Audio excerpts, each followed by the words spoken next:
So back in the day, in high school, I met this guy. I met a group of guys, right? But what we would all do is we'd go to a mutual friend's house every day after school.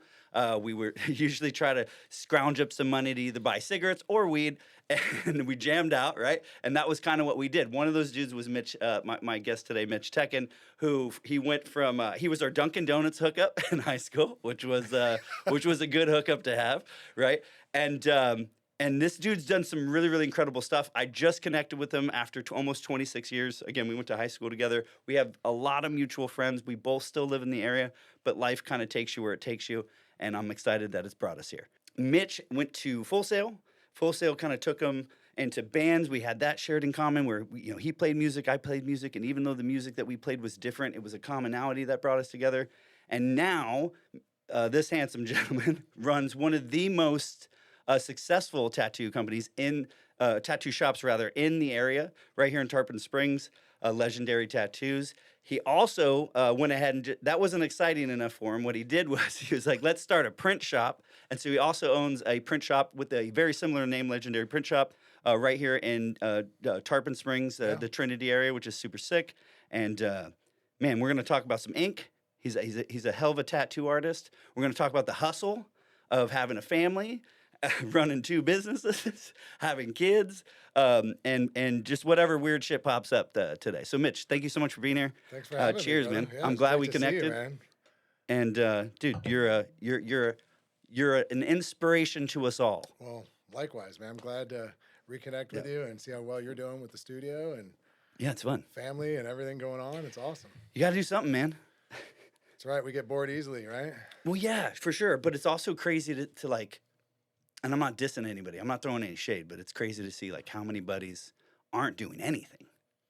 Right. Yeah. So I'm not calling anybody out in specific, but like, you see people on Facebook or whatever, and it's just like, it's like, you ever see that movie Basketball? Oh, yeah. Where's that scene in the beginning where they go to that party and there's a bunch of dudes that are in college? He's like, what are you doing? Just hanging out playing Nintendo? He's like, actually, I'm in my third year of med school. He's like, what are you guys up to? He's like, just hanging out playing Nintendo. I feel like there's a lot of dudes out there that are still just hanging out playing Nintendo, which is fine. Again, I'm not throwing shade, but it's really exciting to see you, some other friends of ours, just people in our social circles that are kicking ass. Tell me how.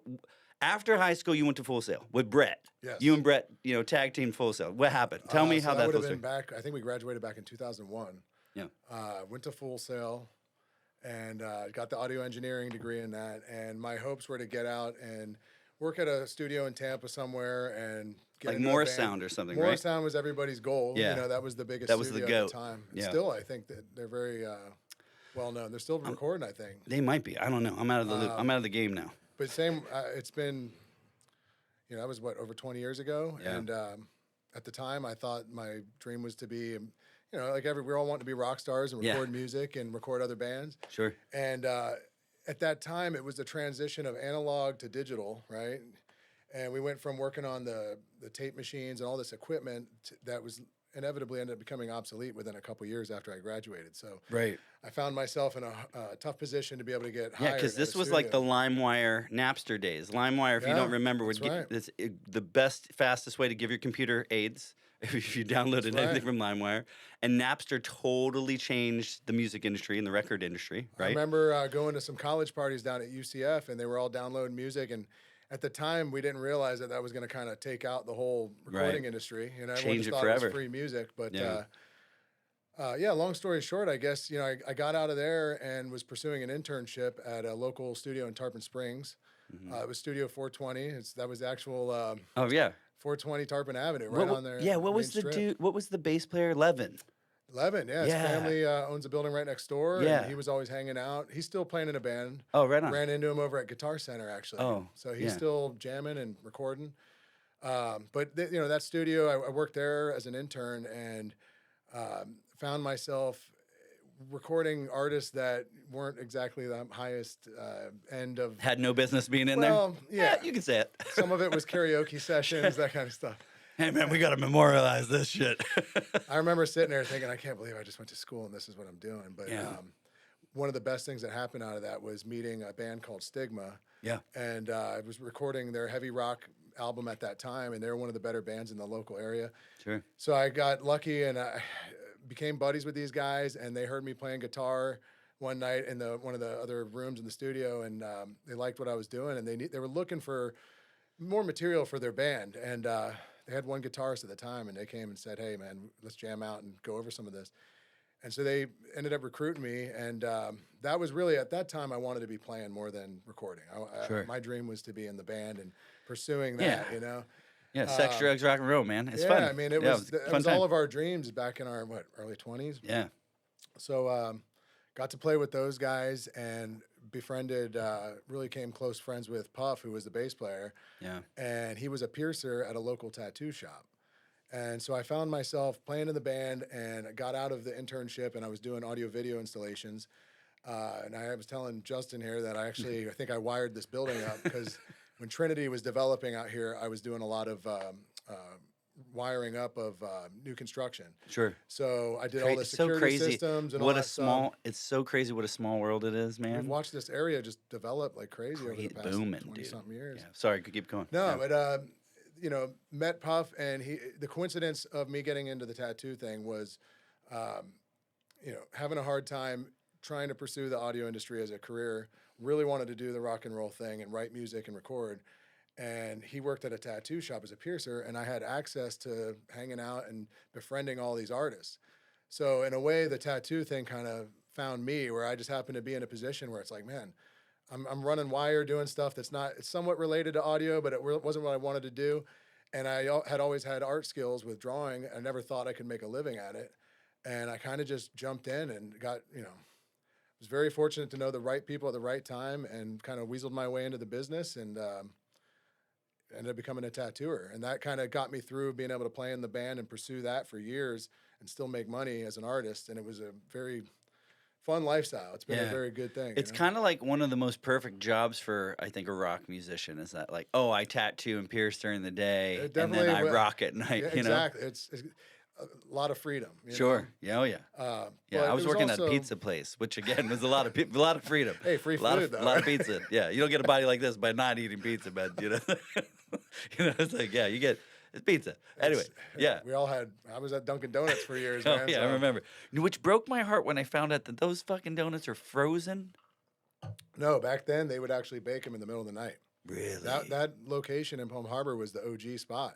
Yeah. They had a well-known baker named Arthur that would come in the middle of the night, and his donuts came out perfect every time. They were dope. And it was so respected by all the other bakers. He trained all the dudes anybody that was franchising was trained through him. Yeah. And that was a good job. I mean, that job led me to I feel like that was the foundation of my training on how to run a business. Sure. On a microcosm, you know? Sure. We weren't making a lot of money, but it shows you the responsibility of having to work those hours, getting up early, showing up every day, whether you were hungover or not. Yeah. You would processes. show up, you know? I think processes are super I mean, important. they had a good system, man. Yeah. I mean, I still look back on that. I'm like, man, that was a really important part of, I think, what trained me to be able to have a somewhat of an efficient thing going, you know? Sure. So, Yeah.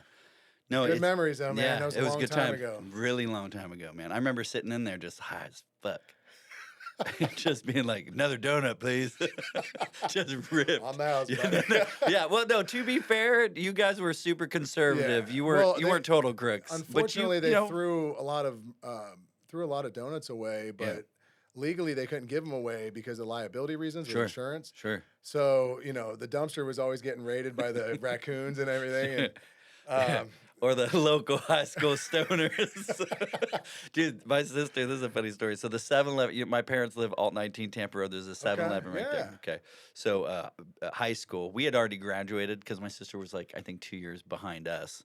I was 1 year behind you. She was 2 years behind. So 3 behind you. Anyway, and there's a story where her and her friend were just blitzed and go to that 7-Eleven, and same thing. You know, they take the garbage bag and they had that Krispy Kreme donuts station, and they're just tossing. And my sister, being the salesperson that she is, convinced this dude, hey, let me get that bag. And she just, like, her and her friend just ate a whole bag of donuts. I don't know if they ate the whole thing, but that's how they got free donuts, is they go, like, mac on this dude. it's a shame that they waste so much, though. And Yeah, those things, well, you know, I guess you got to make yeah. them fresh every day. But Yeah. So Puff is a piercer, which by the way, legendary tattoo and piercing. You do both. We started out just tattooing. Yeah. And we wanted to get into piercing, and I kept getting phone call after phone call, and I had to keep saying, we don't do it. Go to this guy up the road. And my staff actually kept telling me, like, look, you should really find a piercer. Yeah, bro. And We're at leaving that money on the time, table. It's funny you say talking about the pizzeria. Puff was actually running a pizzeria. I kind of got him at a point where he was managing a shop and was kind of burned out. And I said, hey, man, I need a piercer. I know it's been years since you've done it, but you're well trained, so come work for me, and I'll at least I'll do my best at the time to match it up, make you whole. Then I'll make you eventually a manager of the shop, So I was able to kind of recruit him back into the business, which was awesome because Puff has always been a great friend and very trustworthy, and he really, the way I looked at it is like he got me into the business. I kind of brought him back in, like, hey, let me help you out if I can, Yeah, sure. No, it's rad that you did that. Yeah. And then he ended up actually over time going from helping me manage the tattoo shop into the print shop. So you're working at this shop. You have to start apprenticing, right?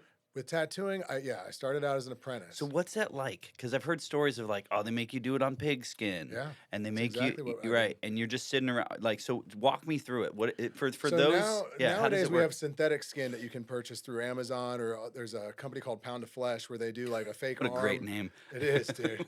They'll do a hand, an arm. I think there's even a head now. It's made out of a silicone material. Any lower back tramp stamps? Believe it or not, I haven't done a tramp stamp in over a decade. Really? Because of that term. That's good. It's faded. Don't say never. I'm gonna get one. It will come back. If I ever get a tattoo, Mitch, I'm gonna get a tramp stamp, and I'm gonna have you do it. True story. Hey, I'll hand to God. take care of you, All buddy. right. Hopefully, I'm still tattooing by then. But, so apprenticeship. So when I started back in the olden days, we would actually go to a butcher and get pig's ears, and that was the closest thing to human skin, and it was. Because it was an ear, it was taut enough to where you didn't have to sit there and try to stretch it and tape it down. It's a little bit different than standard skin, but it would take the ink just like skin. So it was the closest application you were going to get to be able to learn how to not overdo it. And around the time that I started apprenticing, my mom actually she's an esthetician of 20-something years. She started pursuing permanent cosmetology with permanent makeup. Sure, like eyebrows and things like that. And so eyeliner. she had the equipment at the house. And I remember hanging out at their house, sitting there with my mom, tattooing away. I'm like, this is crazy. Yeah, most people crochet or knit. Mitch is over here just Hey, Mom. I came home the one day, and she was working on doing like eyebrows where she was doing hair strokes. And I was like, I can't believe you've got a tattoo machine. She's like, well, this is for permanent makeup. But it was the same setup. At that time, it was a coil machine with a tube and a needle.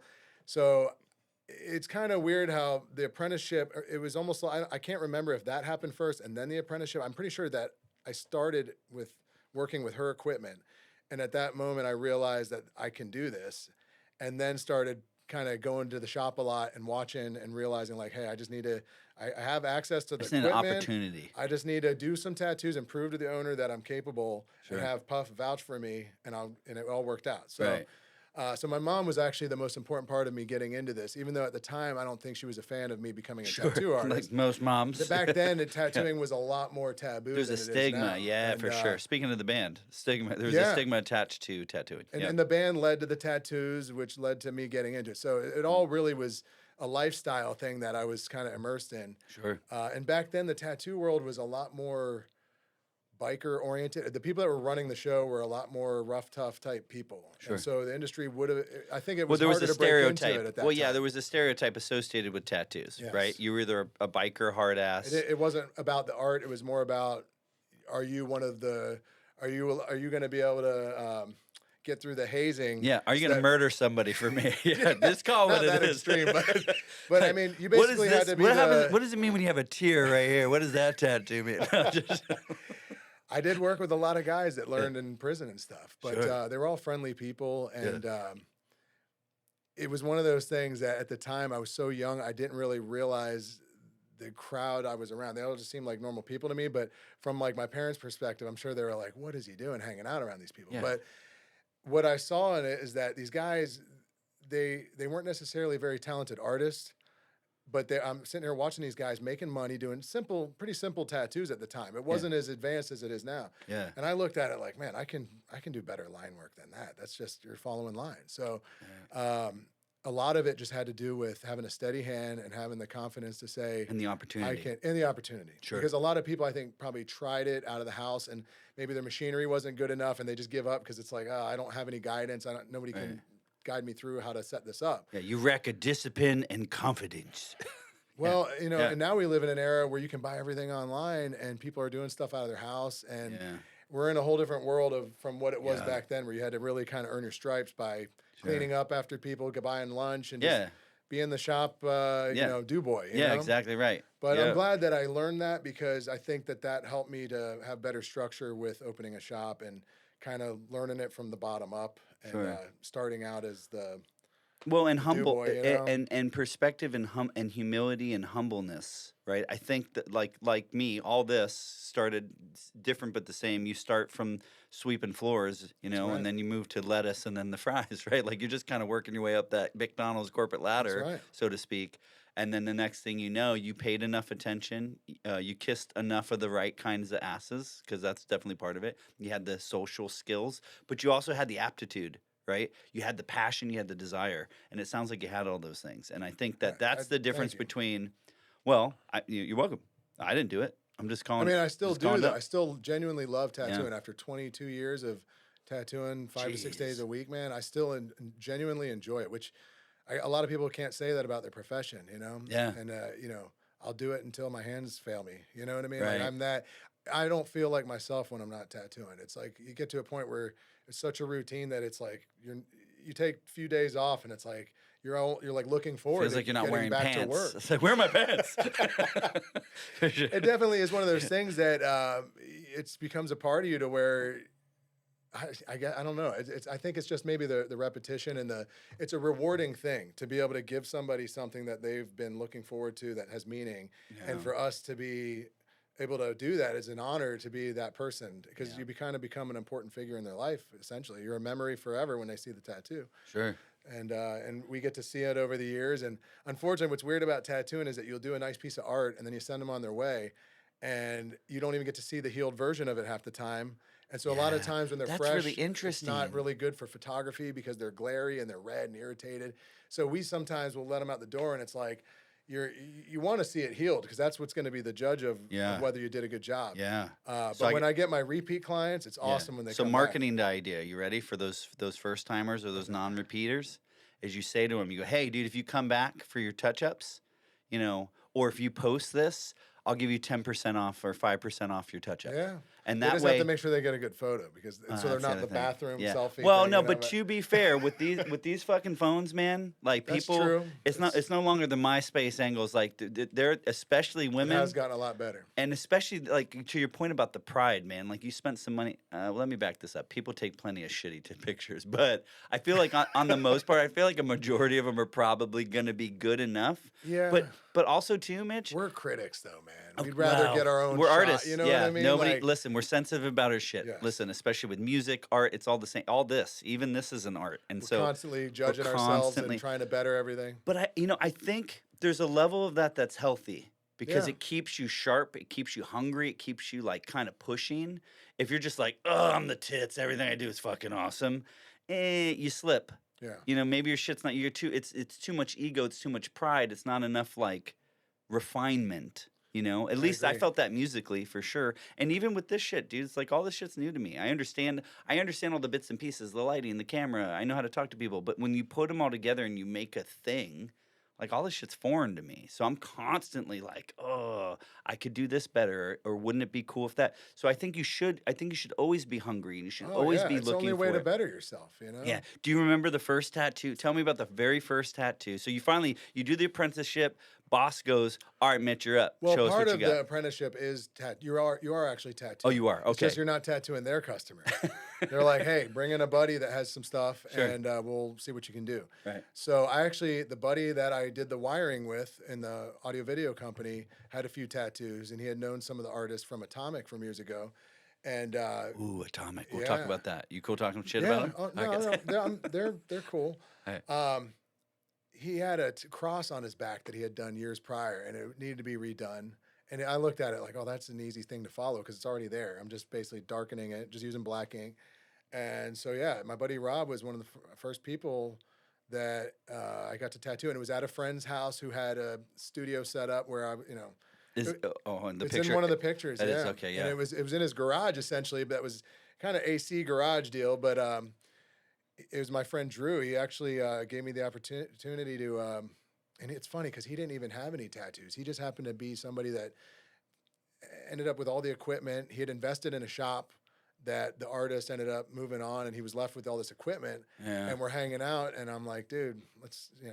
It was weird how a lot of things happened in that time that led me to tattooing, where it was almost like these weird signs where it's like, there's opportunities here. Like, Yeah. do you want to do this or not? And I definitely had the desire to be like, I want to get into it and Fate. do it. Yeah. It's like It's almost like it found me in a weird Yeah. way, if that makes any no, sense. it Like, does. Yeah. It's awesome when that happens. and I mean, I haven't really thought about it until you invited me on, and it got me thinking and revisiting the whole lineage of starting. Yeah, And it's the kind history of of cool to it. think back. It's like, man, I was definitely kind of Yeah. like somehow pushed into this, where it's like, was my fate of some sort. So your first one was the it was a friend, yeah, my fixing buddy, the cross. fixing it was a big Celtic cross on his back. And, Were you nervous, dude, or what?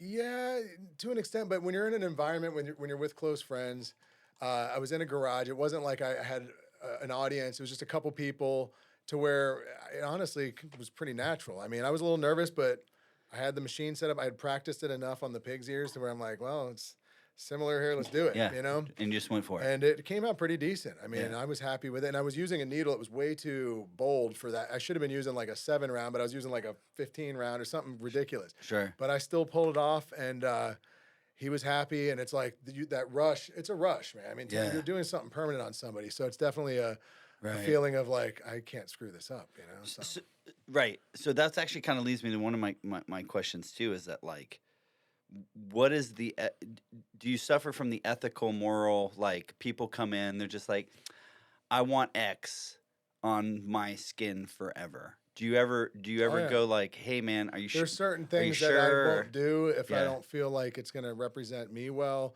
or if it's something that I don't agree with the symbolism of it. Sure. I'll just politely say I'm not the guy. And but at the same time, And do you turn them away completely from the shop, or you just give it to one of the other artists?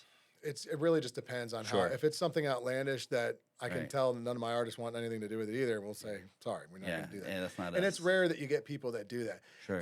Most people just bring in stuff that, whether it's something related to a game that they're into, or something band or meaningful. It something could be meaningful. a family Sure. thing, a lot of lettering, you start out doing a lot of simplistic stuff. Sure. But believe it or not, lettering tattoos, like, I stay away from them anymore, but they are the most unforgiving tattoos because it has to be precise. And Yeah. if there's any flaw on it at all, you're going to see it. Yeah. Whereas with a bigger tattoo, we can do a lot of There's a lot of trickery grace and there. shading, Sure, where I shading, can shade off yeah. of something that looks flawed and no one would ever notice it. So Mm-hmm. in a way, you kind of, as you grow as an artist, you're able to kind of have more freedom of fixing your mistakes as they happen, so that nobody ever sees it, really. Sure. So it's like, I've got a couple new guys that we've trained over the years, and I see some of the stuff that they do, and I'm like, man, I mean, that's probably better than what I would do at this point, because I focus on larger pieces where I'm not worried about every little intricate line. Sure. And they're more Which is focused a style. Yeah. on, it's more, yeah, I guess you would call it a 1-point tattoo. If it's something that's just like a stamp tattoo, that's a one-time thing with no shading around it, that's considered 1-point tattooing. And what I do is more transitional, like sleeves, like a one piece that fades into another that has a background. And Sure. there's a lot more, I guess you would say, a lot more different techniques involved in trying to figure out how to make something flow on somebody's body. Sure. And a lot of it is like smoky fillers and shading, but you still have to really go with the way it's going to look on their body. Because if you take the shading the wrong way, it's going to look awkward. So Sure. a lot of it, honestly, is almost like contours to the body. Yeah, Like you have to tribal, understand even though anatomy. people don't like tribal and Sure. it's cheesy. Sure. The reason it was so popular is because it complemented the arm, or the bicep, or the outer arm. It was designed to flow, right? So Oh, that's interesting. there's a famous tattooer, Guy Atchison, who was had written a book on tattooing back before everything was online, and that was like our Bible of tattooing, where he was one of the godfathers of teaching. He still has a website teaching, and I was really influenced by by him, and a lot of the artists at that time. Back then, there was like maybe 20 rock star tattooers that everybody knew as a household name. Sure. Other than that, Like it was Kat like Von that was D it. or whomever It was even else. before Cat. I mean, we're Yeah. talking like 20-something years ago. And then once the internet started coming out, and you start realizing how many talented people are in the world, and it was like, Yeah.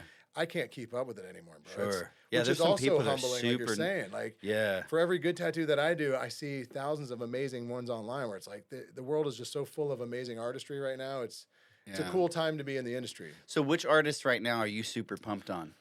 Well, I follow a lot of Japanese style tattooers. So there's a guy named Jess Yen, who's an amazing, just full bodysuit type stuff that I look at where I'm like, man, Oh, like the Yakuza stuff where it's like the Yes. neck really all the way impressive down, art, butt cheeks and everything. whole shebang, man. Yeah, that's wild. So dude. I What a really dig commitment. him. Jeez. But then you've got traditional tattooers like Mike Chambers, who does very Americana classic stuff, but he does it so well that the guy's world renowned now just for doing, Yeah, classic and forgive my tattoos. ignorance. So the Americana stuff would be like the eagle, The would be the eagle, pinup the chicks. Tiger, The tiger. the heart with the mom. Yeah, the Banners, snake. snakes. Snakes are in there. All the stuff you think of, Panther like with old the sailor claws. tattoos, Yeah, the sure. Yeah, the ships. Popeye shit. Yeah, an Exactly. anchor. Which honestly, like at the time when I got into tattooing, I didn't like that stuff. I thought it was kind of like it's just Old- outdated. Yeah, you just felt like it's old school. And now I Yeah. love it. As older you get, Yeah. the more you have respect for that. The 'Cause vintage that era stuff. of the World War II era was just Were you really cool. tattooing around the time of where like nautical stars were like the hottest fucking thing? Yes,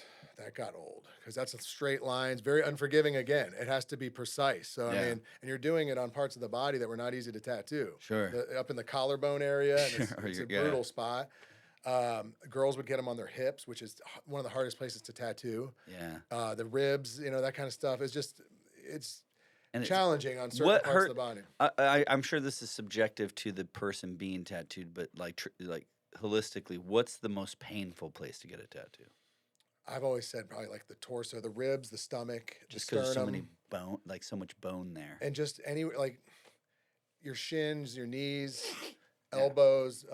This is called the ditch. The bend of the arm is brutal, Yeah. but it's still tolerable. But like I feel like anywhere on your torso is going to be a lot more sensitive than your arms and legs. So Yeah. there's degrees of how bad it's going to be Sure. depending on where it is. Sure. And some people come in and think it's going to be a cakewalk, and then they're humbled very quickly. Yeah.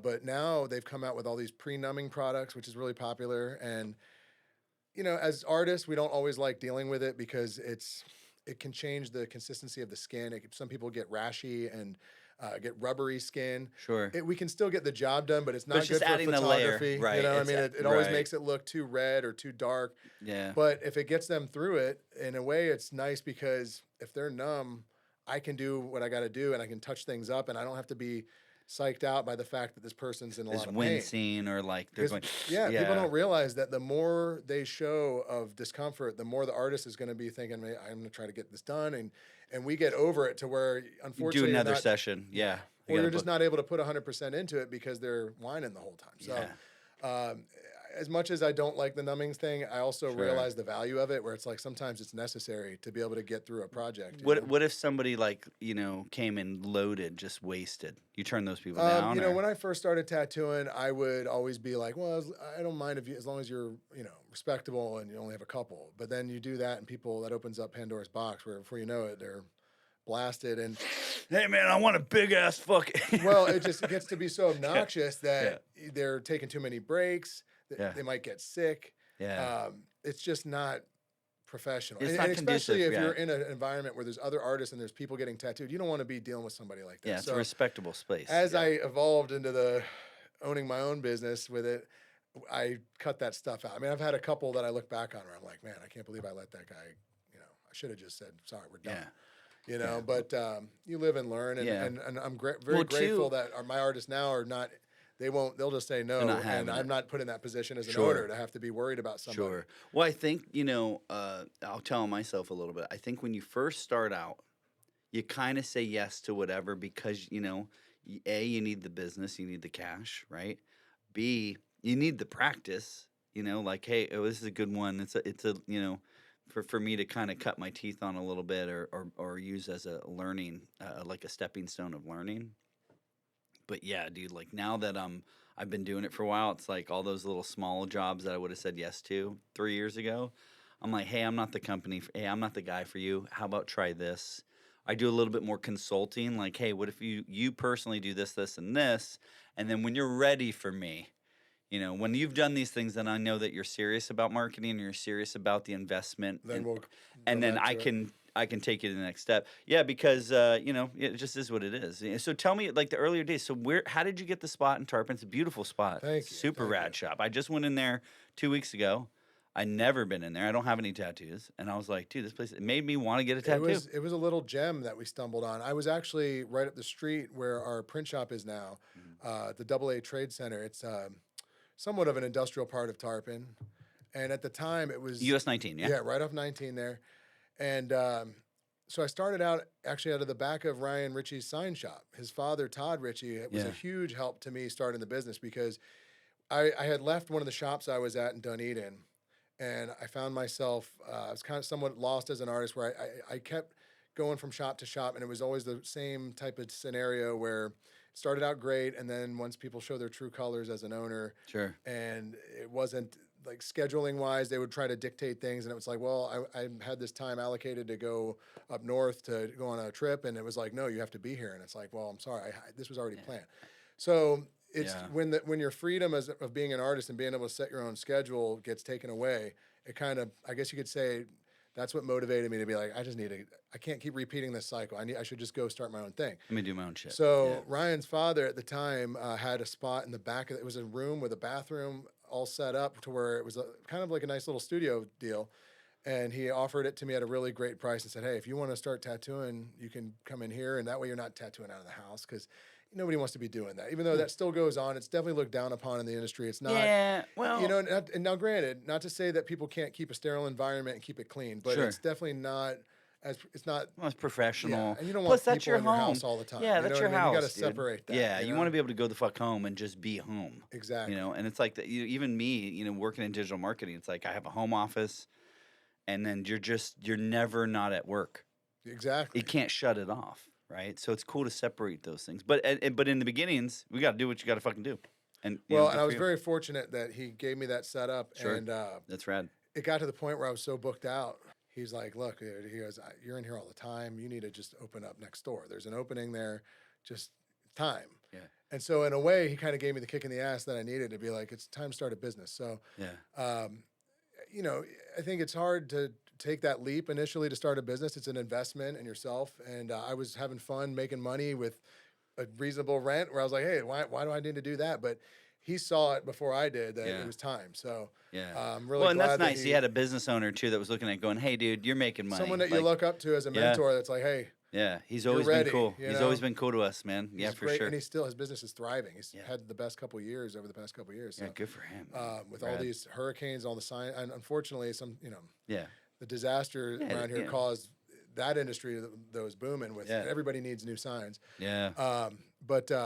So anyways, long story short, we started out at that location, and then a couple years into it, one of the cops, I started tattooing all the local police officers, and this one cop he's like, I sit up by the bridge up here and bus people racing over the bridge at night, and that location up there is vacant, and it's a cool spot. It's right on the water. And I've driven by this thing 100 times and never even thought it was a possibility to be there. Sure. And so he's like, hop in, we'll go check it out. So he drives me up there, and it was overgrown at the time. I couldn't even see the Unassuming. water Sure. behind it. Right. And we look at it, and it looks like kind of like a house, Yeah. So I'm poking through the windows, and I'm like, man, this is cool. It's got separate rooms. It was a lot more of a comfortable home vibe, but also studio vibe to it. Yeah. High vaulted ceilings and all that. It was just Yeah. had a cool look. No, So it's dope. Yeah. so really cool. I was spot. going month to month at that time, so I had the opportunity to get in, and it was before the big boom. This would have been back in 2011, so it was when we were in the downturn after '08 with real estate, Yeah. and that's why it sat vacant because real estate was bad at that point. I mean, Yeah. nobody was buying anything. So it was right time at the right place, and I got in there, and it's funny because at the time the landlord was really not wanting a tattoo shop in that building, Yeah. but I was able to have the police officers vouch for me and say, hey, this guy grew up around here. He's a good dude. His business is right down the road. He's just wanting to relocate. And I had to go through the city commissioners with all rezoning because it was considered medical, Sure. which you would think tattooing would be in that Adjacent, genre, yeah, but no. they want to go through all the paperwork for that with the health department. Sure. So I had to go jump through hoops, but eventually we got in, and we've been there now for 14 years now at that Dude, location. So, thank you. congratulations, man. Dang. So how do you keep it going for 14 years? Like, what were the earliest problems? Well, it started out in the single unit at the AA Trade Center, and I started out with a close buddy that I'd worked with at a shop in Dunedin, who was kind of over that situation, and he came and said, "Hey, you mind if I come work with you?" And I was like, "Please, Please. I'm busting my ass here." I was busier. I was as a one-man show. You're answering the phone, booking appointments, tattooing, and I look back on it, I'm like, thank God my clients were cool enough to put up with that because I had to still conduct business while I was tattooing all day. And I was Yeah. always reasonably, with my pricing, I was always fair, knowing that, if I'm charging an hourly rate, if I have to take breaks here to do a consultation, Yeah, I'm you're not not going to gonna charge you nickel for and that, dime fucking people. Yeah. So I always made sure that they got taken care Sure. of. But they were cool enough to be able to let me conduct business and keep booking myself so I Yeah. could stay busy. So I brought in my buddy, Chris Russell, who's an amazing friend and artist. And it was just nice to have somebody that you can trust, that you can work with, and it's like then the shop vibe comes because it's when you're a one-man show, it's hard. It's Yeah, everything is sad. on you. You don't have anybody to So advise lonely. or Yeah. Or it just was even lonely. bounce ideas off of. Art wise, you're not feeding Yeah. off of anybody or getting any Morale. critiques or Right. anything. I totally hear you. So Yep. having him was like a blessing. Where it's like, well, this is awesome. Now we have a shop, even though it's two guys. And then a year goes by and another guy joins, and it's like it was just a natural thing that it slowly grew out of a one-man show to a three-man show. And then when I brought Puff in for piercing, now we're offering more. And it's like, it's just a slow and steady thing that I never really advertised for It's artists. like I was just, organically happened. yeah, people would be searching and they'd hear, hey, Mitch has got a shop up in Tarpon. I'm gonna go talk check it to out. Mitch, And yeah. if they like the vibe, it's like, hey, I want to work here. So So how does so for those that are up and coming, I'm hearing a couple of things. Is one, show up, say to Mitch, "Hey, I'll sweep your floors. Let me just hang out. Let me just hang out for a few months." I wish I could offer more training, but right now we do have a full house. All of Yeah. our stations are full, which is great. And I feel bad because there are a lot of people that are now they have schools for tattooing where you can go get a degree and certified through the health department. The problem is with that is that you get released into the world thinking that, okay, I paid for the school and I have my Like any college, certification, yeah. but Like I'm gonna if get a you don't badass have a job. portfolio, if you're not able to bring some clean tattoos to the table to show what you're capable of, how am I supposed to trust my name on somebody that's new to it? Like Right. you kind of have to do what I did, like bring some friends in and show Yeah. me that you can do that, and then I'll trust you with my clients. So Sure. you really have to earn your stripes just by bringing people in, and the go-getters are the ones that end up Yeah. making. Well, it. that's what I was kind of saying. Is just go to any shop and just say, "Hey, dude, I just want to hang out. Can I If just hang out?" somebody is looking for an apprenticeship, my main advice is have a portfolio of printed out photos. Don't come in with your phone and go look at my Instagram. Yeah. That's what these guys come in. They're like, hey, you got a booth for me? Here's my Instagram. It's like, why wouldn't you come in and be a little bit more professional and show me some Yeah, artwork and act like you care about Yeah. this? Be a professional. So yeah. I get that it's tattooing and people think it's so laid back, but it's still a profession. It's like, dude, have a little bit of respectability about yourself if you're going to try to approach Well, this I about a think job, that you know what I mean? Yeah, no, I totally do, and it's interesting to hear that even though, and this is my own kind of like ignorance, I guess, is that you assume at a tattoo shop you guys would be fast and loose with like the way to get it done, but it sounds like the same as with my industry and any industry. It's like, yo, be professional, have a resume, have a portfolio. If you're an artist, yeah, sorry, she loves pets. She just wants to be pets. She's all good. She just a baby. But yeah, you want to show up, still show up, man. Just because it's punk rock in a lot of ways, it's a punk rock business, you still got to Still have to be professional. Button And don't it get up, me dude. wrong. We have a good time, and Sure. my crew is funny, and they get people rolling. And the rhetoric sometimes gets to where I'm like, I hope that Yeah. we're not offending people to the point where someone's Sure. gonna get pissed off about it. But fortunately, people are pretty laid back. I think sometimes they maybe expect that environment because Sure. if you can't have fun and talk smack at a tattoo shop, then it's like, where do you go? Yeah. It's like the barber shop for the guys. You have to have a place to let loose. Sure. It's a leisure time for the client. It's their time that they're paying for. Yeah, So it's they not, should be it's- able to say yeah, whatever it's they not want to say. Right. It's not a you woke know? zone. Yeah, No, it's not a woke zone. definitely, Yeah. no holds barred type Sure. thing. You know what Yeah, I mean? yeah. It's a But boys' at the club. same time, you Yeah. don't want to piss off people that, Of you course. don't want to have that one person to leave and be like, Well, I'm giving them a bad review. yeah, So sure, you but still have I'll- to be careful. Of course, well, respectful. I think is the Respectful. word. You want to be respectful, but here's the thing I will say about that is that I think that if you're gonna go into a pool, you can't be upset if you get wet. That's a good. That's a And great so, analogy. right, you know what I'm saying? And so, some people are like, yeah, but the water's too cold, the water's too deep, the water's too watery. And it's like, okay, well then maybe the pool's not for you, Yeah, right? there's a, And that's we live in a free country where there's a lot of options, and if we're not the shop for you, right. there's many to choose from. So That's part one. Part two of that point is that, if you've ever been in and growing up, dude, we ripped on each that was a form of like hugs and kisses and I love it was yous. endearment, right? Right. It was calling you It like, was what up? it was brotherly love Yeah, back then. exactly, dude. It was not offensive. Yeah, the world was not as didn't get upset. Thin-skinned, Yeah, that's a good way to put it, man. thin-skinned, yeah. It's a And great way to put so it. and so, we used to rip on each other. And again, having older brothers, bro, like I was convinced I was gay and retarded my whole life. Right. I'm still not really sure on one of those. I won't tell you which one.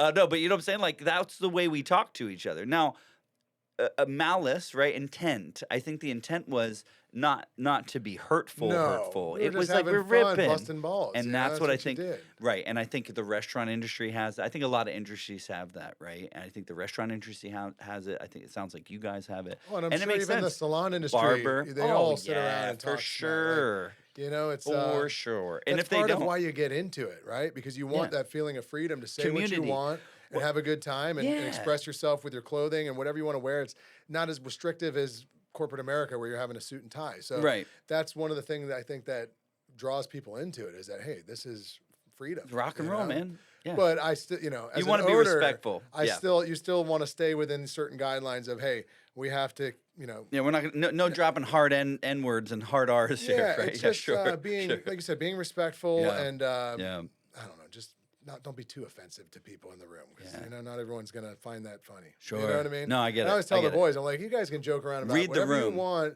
but when you're setting up, you guys can bash each other, but don't do it in front of clients that Read the might not. room. Yeah, exactly. Yeah, read the room. Sometimes if you have a get bunch somebody of in there where it's like, oh, you probably pissed yeah, that person. if you got a off, bunch of chicks so- coming in on a bachelor party, they're all gonna get matching tattoos. You may not want to use the "see you next Tuesday" word or call everybody a bunch of pussies. Or, like you might want to gear down, fellas. Read the fucking room. Right, I'm with you. It's yeah, true. I think yeah, it's a But little bit. I'm yeah. like I said, I'm fortunate. I have a great group over there, and everyone respects each other, and we get a lot of great reviews on their personalities, and it's just awesome for me as an owner to see that. Where I'm like, man, when I'm not there, and I'm doing my thing at the print shop, it's just cool to know that they have the same values that I have, and that they're not trying to damage what the environment that I've created. Yeah, they You know what I respect the mean? business. They respect They they respect They the do. flow. Yeah, sorry. Yeah, Charlie's like just a glutton for It's- loving, dude. it's She just awesome. wants to She's be a pet. therapy dog, man. She She's is. super chill. She is very sweet. Yeah. So what? There's a lot of tattoo shops, man. And again, I don't have any. Right. What do you call people that don't have any tattoos? You guys have like a name for them? No, Like I'll be pussy honest or- with you. No, Oh, look at this It's- pussy. it's rare that people. I'll be honest with you. I have a lot of friends that I've gone golfing with and stuff that Sure. don't have any tattoos, and sometimes it's refreshing to hang out with people that aren't tatted up because I don't have to sit there and talk about their tattoo idea that they've been thinking about that they're probably never going to get. But you do get a lot of people that, oh, you're a tattoo artist. I have this vision of doing this and that, and it's like, I'm not Just working wanna talk right the now, biz, dude. dude, And yeah. I get it though because Sure. they're excited to meet somebody that's in the Yeah. business. But after 20-something years of doing it, you get to the point where like, dude, I kind of don't want to talk about tattooing when I'm not working. Right. Because I live this every day for 8 hours Sure. a day. So, but Yeah. like I said, at the same time, you have to be. Yeah, he's not just a handsome piece of meat, man. He's a human being. All right. I have feelings, all right. For sure, dude. Yeah, I get it. dude, But I get it. but yeah, it's nice to do things like playing golf or playing in a band where you're not really where you're focused on something different. You're not And on you the have clock. you have to break it up because if you when you dive into tattooing all the time, you can burn your. I've reached burnout mode to where that's why I started the printing because I needed to find another outlet that was creative and something that I could kind of pass the time on my own doing something that was my art that I didn't have to deal with a person. Sure. Because dealing with people all day, every day, it wears you down. Oh yeah. Because you're always, it's customer service. You're Yeah. always having to put your best foot forward and be polite, even when you're in a bad mood or Sure. you just always have to play the game. So It's a customer. Yeah, you're always on. You're always on call, man. You're on. You're on. What's the word? You're on the clock, essentially. Yeah. Right. And especially if you're the business owner, because you want them to have a good experience. They want you're working on marketing, networking, all those things. They don't want to be like, oh, Mitch is an asshole, and they tell 20 people that, oh, don't go here because. yeah, if you rub yeah. someone the wrong way, it's That's a it. bad reputation. Yeah, super So bad. Yeah, for I've always sure. tried to be good about Yeah. that So room. so again, there's a bunch of these shops, in the mall there was Atomic, on 580 there's a shitload, there's Moms, there's a whole Yeah, bunch, right? At St. Pete, a lot I'm of good sure. shops too, A though. I lot of remember. really good shops. And because tattoos are so popular now versus I think even when we were in high school, Yeah, people didn't have full sleeves, dude. no, it If was they very did, rare. if they They were did, they were a fresh out of jail, or they or were like a super hard ass, like don't yeah, fuck with that that's dude, true. right? And so now it's like tattoos everywhere. Why choose legendary tattoos? What makes your shop different? And no, and with no disrespect to these shops, I'm sure they're all great artists, but like, why? What makes your shop different? I think what makes our shop different is that you're greeted when you come in. You're treated like a human being. We're not, even if you have a stupid idea that, you know, Get a lot of those. well, yeah, after 20 years of doing it, there's a percentage of people, and it's not their fault. If walking into a tattoo shop is an intimidating situation, right? You Sure, don't know what you're walking into. You don't want it. Nobody wants to be treated like a jerk when they walk in. And sure. unfortunately, a lot of the shops that I knew and that I had worked at before I opened a shop it was not customer friendly at No, all. it's a It's like boys' club. It's like, you who the walked fuck are in you? Why are you exactly. You were here? getting Right. dirty looks, and it's like if you weren't Sure. cool, they'd tell you to hit the road, and it was like Yeah. it was not cool the Yeah, way it was they more of a treated people. gang than it was like It a was. business. And Yeah. and these people were paying money to hang out around people that were treating them like crap. And it's crazy to think that that's how it was, but that's just the way it was. And then, Sure. um, you know, once I opened the business and realized that, you're not just tattooing rough, tough people or guys you grew up with, it started being, the younger generation, people that are coming in with their dad who's going to sign off for him for his daughter's tattoo. And it's like, this is a serious thing, and so I think when I started out, it was definitely more casual and just having fun because the people I worked with worked on were friends and Yeah, family. they're bros. Yeah, it Couple was of so bros, laid back, and super then cash. it becomes very serious when you've got a big ass dad coming in with his kid, and it's like you better not screw this up on my kid, you know. Right. It becomes a whole nother level Well, of and your pressure, name's now your name's on the door, which means your name's on every piece of art that goes out of that building. Yes, There becomes a point of like massive responsibility, right? totally. Especially if you want to grow a thing. You're not in that garage anymore. So I respect that, dude. Well, That's thank you. that's I cool. think back to your question, I guess what makes us the shop is that we've got a lot of really talented people that really love doing what they do, and you're gonna walk out there with a good product. I mean, Yeah. we don't do bad tattoos, and if we do, we'll make it right, and I'll go and fix it. If somebody's not happy, I will find a way to make sure they're happy because that's how we've been able to maintain such high reviews and a good rep is Yeah, that you just can't let anybody go that's unhappy. And if they decide to go elsewhere to have somebody else do something, by all means, but Yeah. we'll always give them the opportunity to be like, hey, if you're not happy, let me make it right. If there's something that you're not, that is a little flawed or whatever, I can fix it. Sure. And by doing that and just covering your bases like that, then you end up, having a good rep. You just have Yeah. to protect it because it's a fragile thing, man. We Oh, live in an yeah. era with Google where people can damage you just off, and they may just be, it could be some You're just a Karen that fucking comes in that Karen or just a wants to Chad. just, Yeah, dude.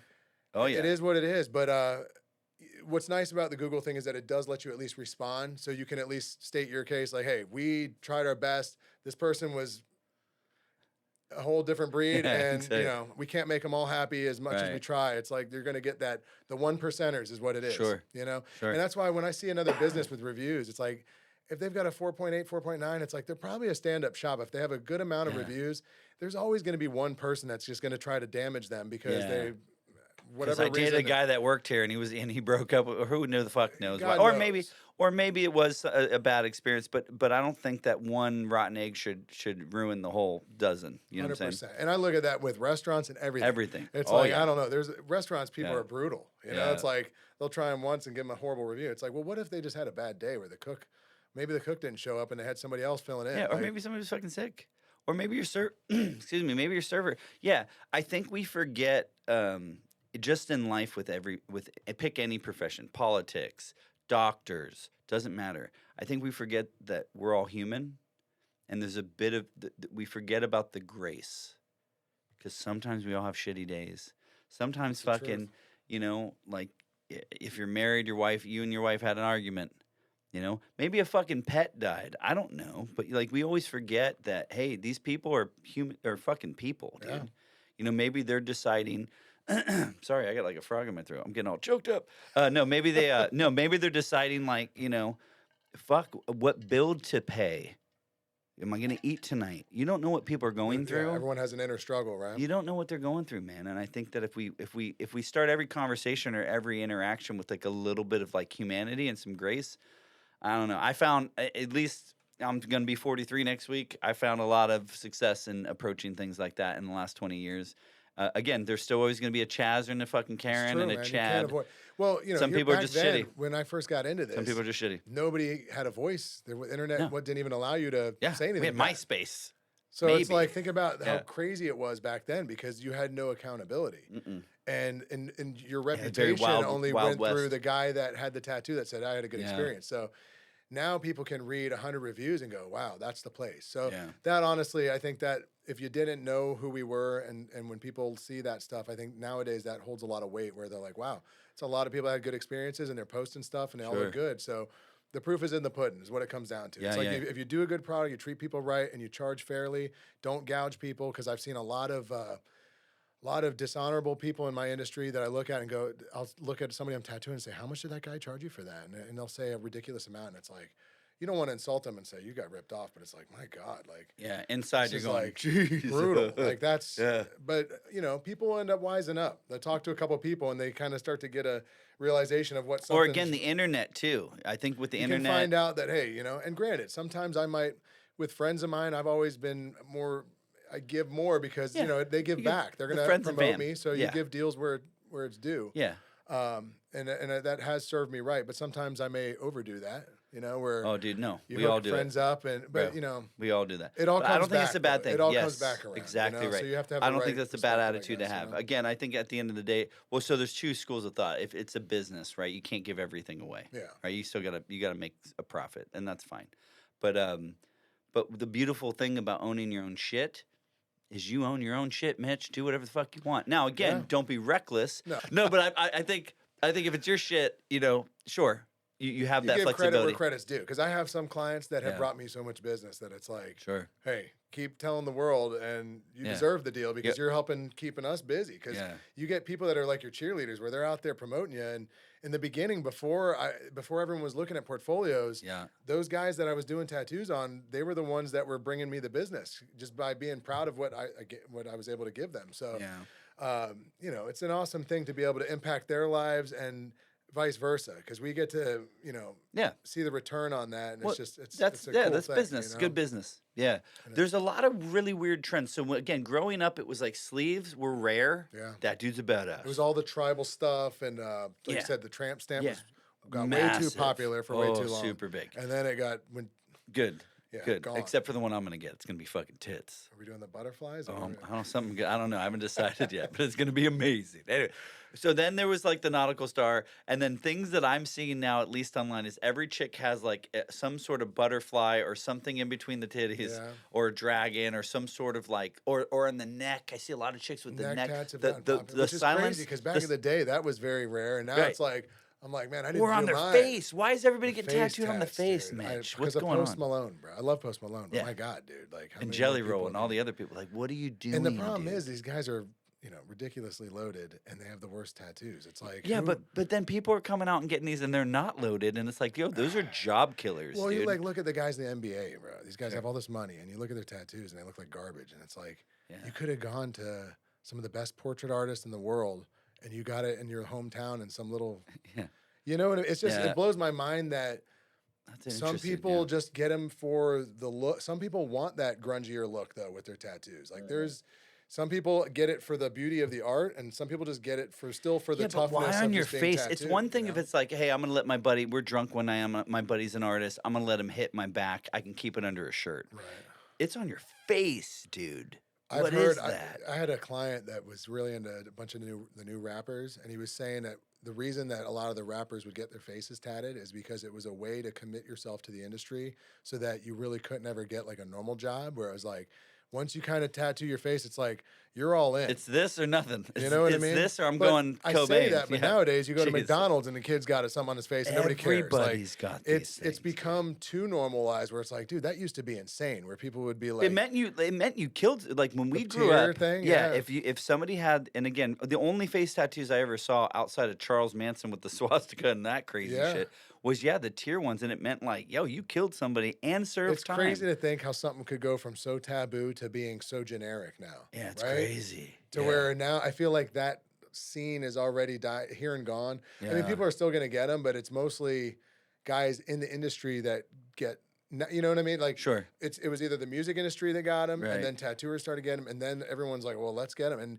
to where now you can't tell if someone's a tattooer or just another dude because everyone got crazy. Yeah, got like tatted up. the lines got blurred. It's Are you a wild. poser or are you actually legit? Yeah. It's Or like interesting, the man. people that get their whole bodies tattooed and then they get those like skin modification things with like the horns that like the skin. That stuff's wild, bro. It's a whole culture of crazy. I dude. mean, you know what's No crazy judgment, is I've a met little bit of Well, judgment. I've met some people that have all the implants and stuff at these Yeah. conventions, and they're cool though. I mean, you meet them and it's Yeah, they're it's regular like, people. It's normal. You would think that they'd be psychotic, and then they're like super chill and laid back. And you're like, wow, I misjudged that guy. Well, It's that there's whole something don't loose judge though. a book by its cover. Well, there's you know? something loose though. Well, it's just They're that probably sweet as pie, but they- something's weird. They went all in on it because they're probably making money somehow off of it. Like a lot of these people get into it almost like a carny thing where it's like, I'm gonna brand myself by becoming this oddity, Right. and they become famous because of it, right? Because of the Sure. attention they get. And then you get people that do that, and then years later they're regretting it and having to get reversal surgeries and laser removal, which is brutal. I don't have any. I'll probably never get anything lasered, but from what I hear, it's a lot more painful Than the because tattoo. you're burning into your skin versus just a surface type thing with tattooing. So it's I about see those all over 3 Instagram. times. Just people getting those things zapped off, like yeah, dude. get out. You're burning. Well, but yourself, I man. understand. I mean, that's part of the ethics. You know, I asked that question earlier, dude. Is that like it's for with the removal? It's not technically forever, but it's permanent, dude. It's Well, and permanent even with the enough. removal, it's going to leave somewhat of a scar, and you're Yeah. going to see some variation where it's like something was there. You Yeah, know what so I mean? chick or dude comes into your place and goes, "Hey man, he doesn't already have any facial tattoos." And he comes in and he says, "Hey Mitch or Mitch's team, I want to get, I don't know, a heart or something." not you, going to happen. you turn it down. Yeah.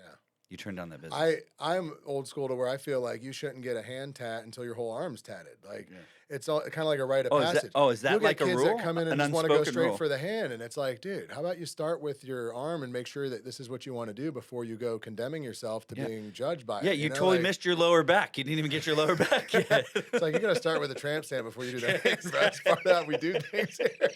listen, bro. We have an order here. All right, you can't disrespect the order. But that shows how much it's changed, where people get it now for the shock value, whereas I felt like you had to earn it, where you started up high, worked your way down, and it was Sure. like part of your story, right? Right. Whereas people just go all in, and it's just because they want that look, and they want to bypass a lot of the painful areas and go straight for the stuff that people can see. Yeah. So you'll see some guys that just have stuff on their forearms, nothing else, and it's Yeah. like, I get that you So want then it's people just to see it. it's an accessory then at this point. It's It's a nail not on the head, Yeah. which is another thing that I'm not a huge fan of in the industry. Sure. Not to offend people out No, it's there, all which right, I'm sure say- it will, but the whole boutique salon tattoo thing. Like, Yeah. oh, I can do minimalistic tattoos for you and overcharge you for them because we're in a salon environment. And from a tattooer's perspective that's been doing this forever, and I look at what they're doing, it's like it's unethical in the sense that you're overcharging You're ripping for a these kids BS off, yeah. product because you're working at a bougie salon, right? And Right. that somehow justifies that you can whack people over the head. Now, granted, these people are consenting to it and they're going to pay it. And if that's what they want to do with their money, but it's like, man, come on. Like, what are we doing here? Like, we went from being the fun, tough guy thing to do as Yeah. kids, like rock and roll, to now we're doing like artsy, like Yeah. salon tattoos. Yeah, like these outline ones. What's up with that new style? It's of considered like, minimalism. Sure. I And see a shit ton of those. it's- Typically on women. which, don't get me wrong, it can look great. And Yeah, if they're it's cool. feminine looking, like it can look beautiful, but it can also look unorganized if it's not done right. Sure. If they're not guided by an artist and they're just like, hey, put it here, put it there. Yeah, it just looks To like me, a it shitty looks like- bathroom stall. They're just like pierced out weird and like none It's- of them. Yeah, it's definitely not something that I'm going to be like, hey, who did your work? You Sick, know? bro. Yeah, exactly. Dude, tasty, bro. Yeah, I hear that. It's weird. But hey, to each his own. I mean, I definitely come from I'm cut from an older cloth, so I'm Sure. gonna have a totally A little different bit more perspective. traditional. Very traditional. Yeah. And at the end of the day, it's not that I don't like where tattooing's gone. There's a lot of great things that have come out of it, and the artistry is amazing, and it keeps getting better. And I'm blown away by some of the talent that even a couple of my artists that are younger, where I'm like, my God, like these guys are doing stuff that is way beyond what I'm capable of. Sure. And it's just awesome that that's coming out of my shop, and that as a group that we can handle anything. So. Right. That was always the goal, is to be a one-stop shop where if I can't do it, I at least have someone I can have that I trust that can do it for you. Right. Versus, and if I didn't have them, I would send them up to a friend's shop up the Sure. road. You And always that's want cool someone too, to get man. a good tattoo. Yeah, man, you know? for sure. Yeah. And so that actually opened up another question. Is that like, so people come in, there's a bit of consulting that goes down. It's like, hey, what are you looking for? Oh, Mitch has a style. So say, hey, I don't know the name of your guy, so I'm going to make up a name. Hey, Jeremy crushes at this style. Talk to Jeremy. Whereas I've walked into places with people and they just have like the pick it and stick it kind of thing, where it's like it's either in a book or there's some shit, there's a bunch of little. So that's considered more of a traditional street shop thing, which I have an artist that loves that style and he's great at it. Tim Dalton, he's one of my new guys who's really growing a lot, and as well as my other guy Eric Wasserman, who's awesome.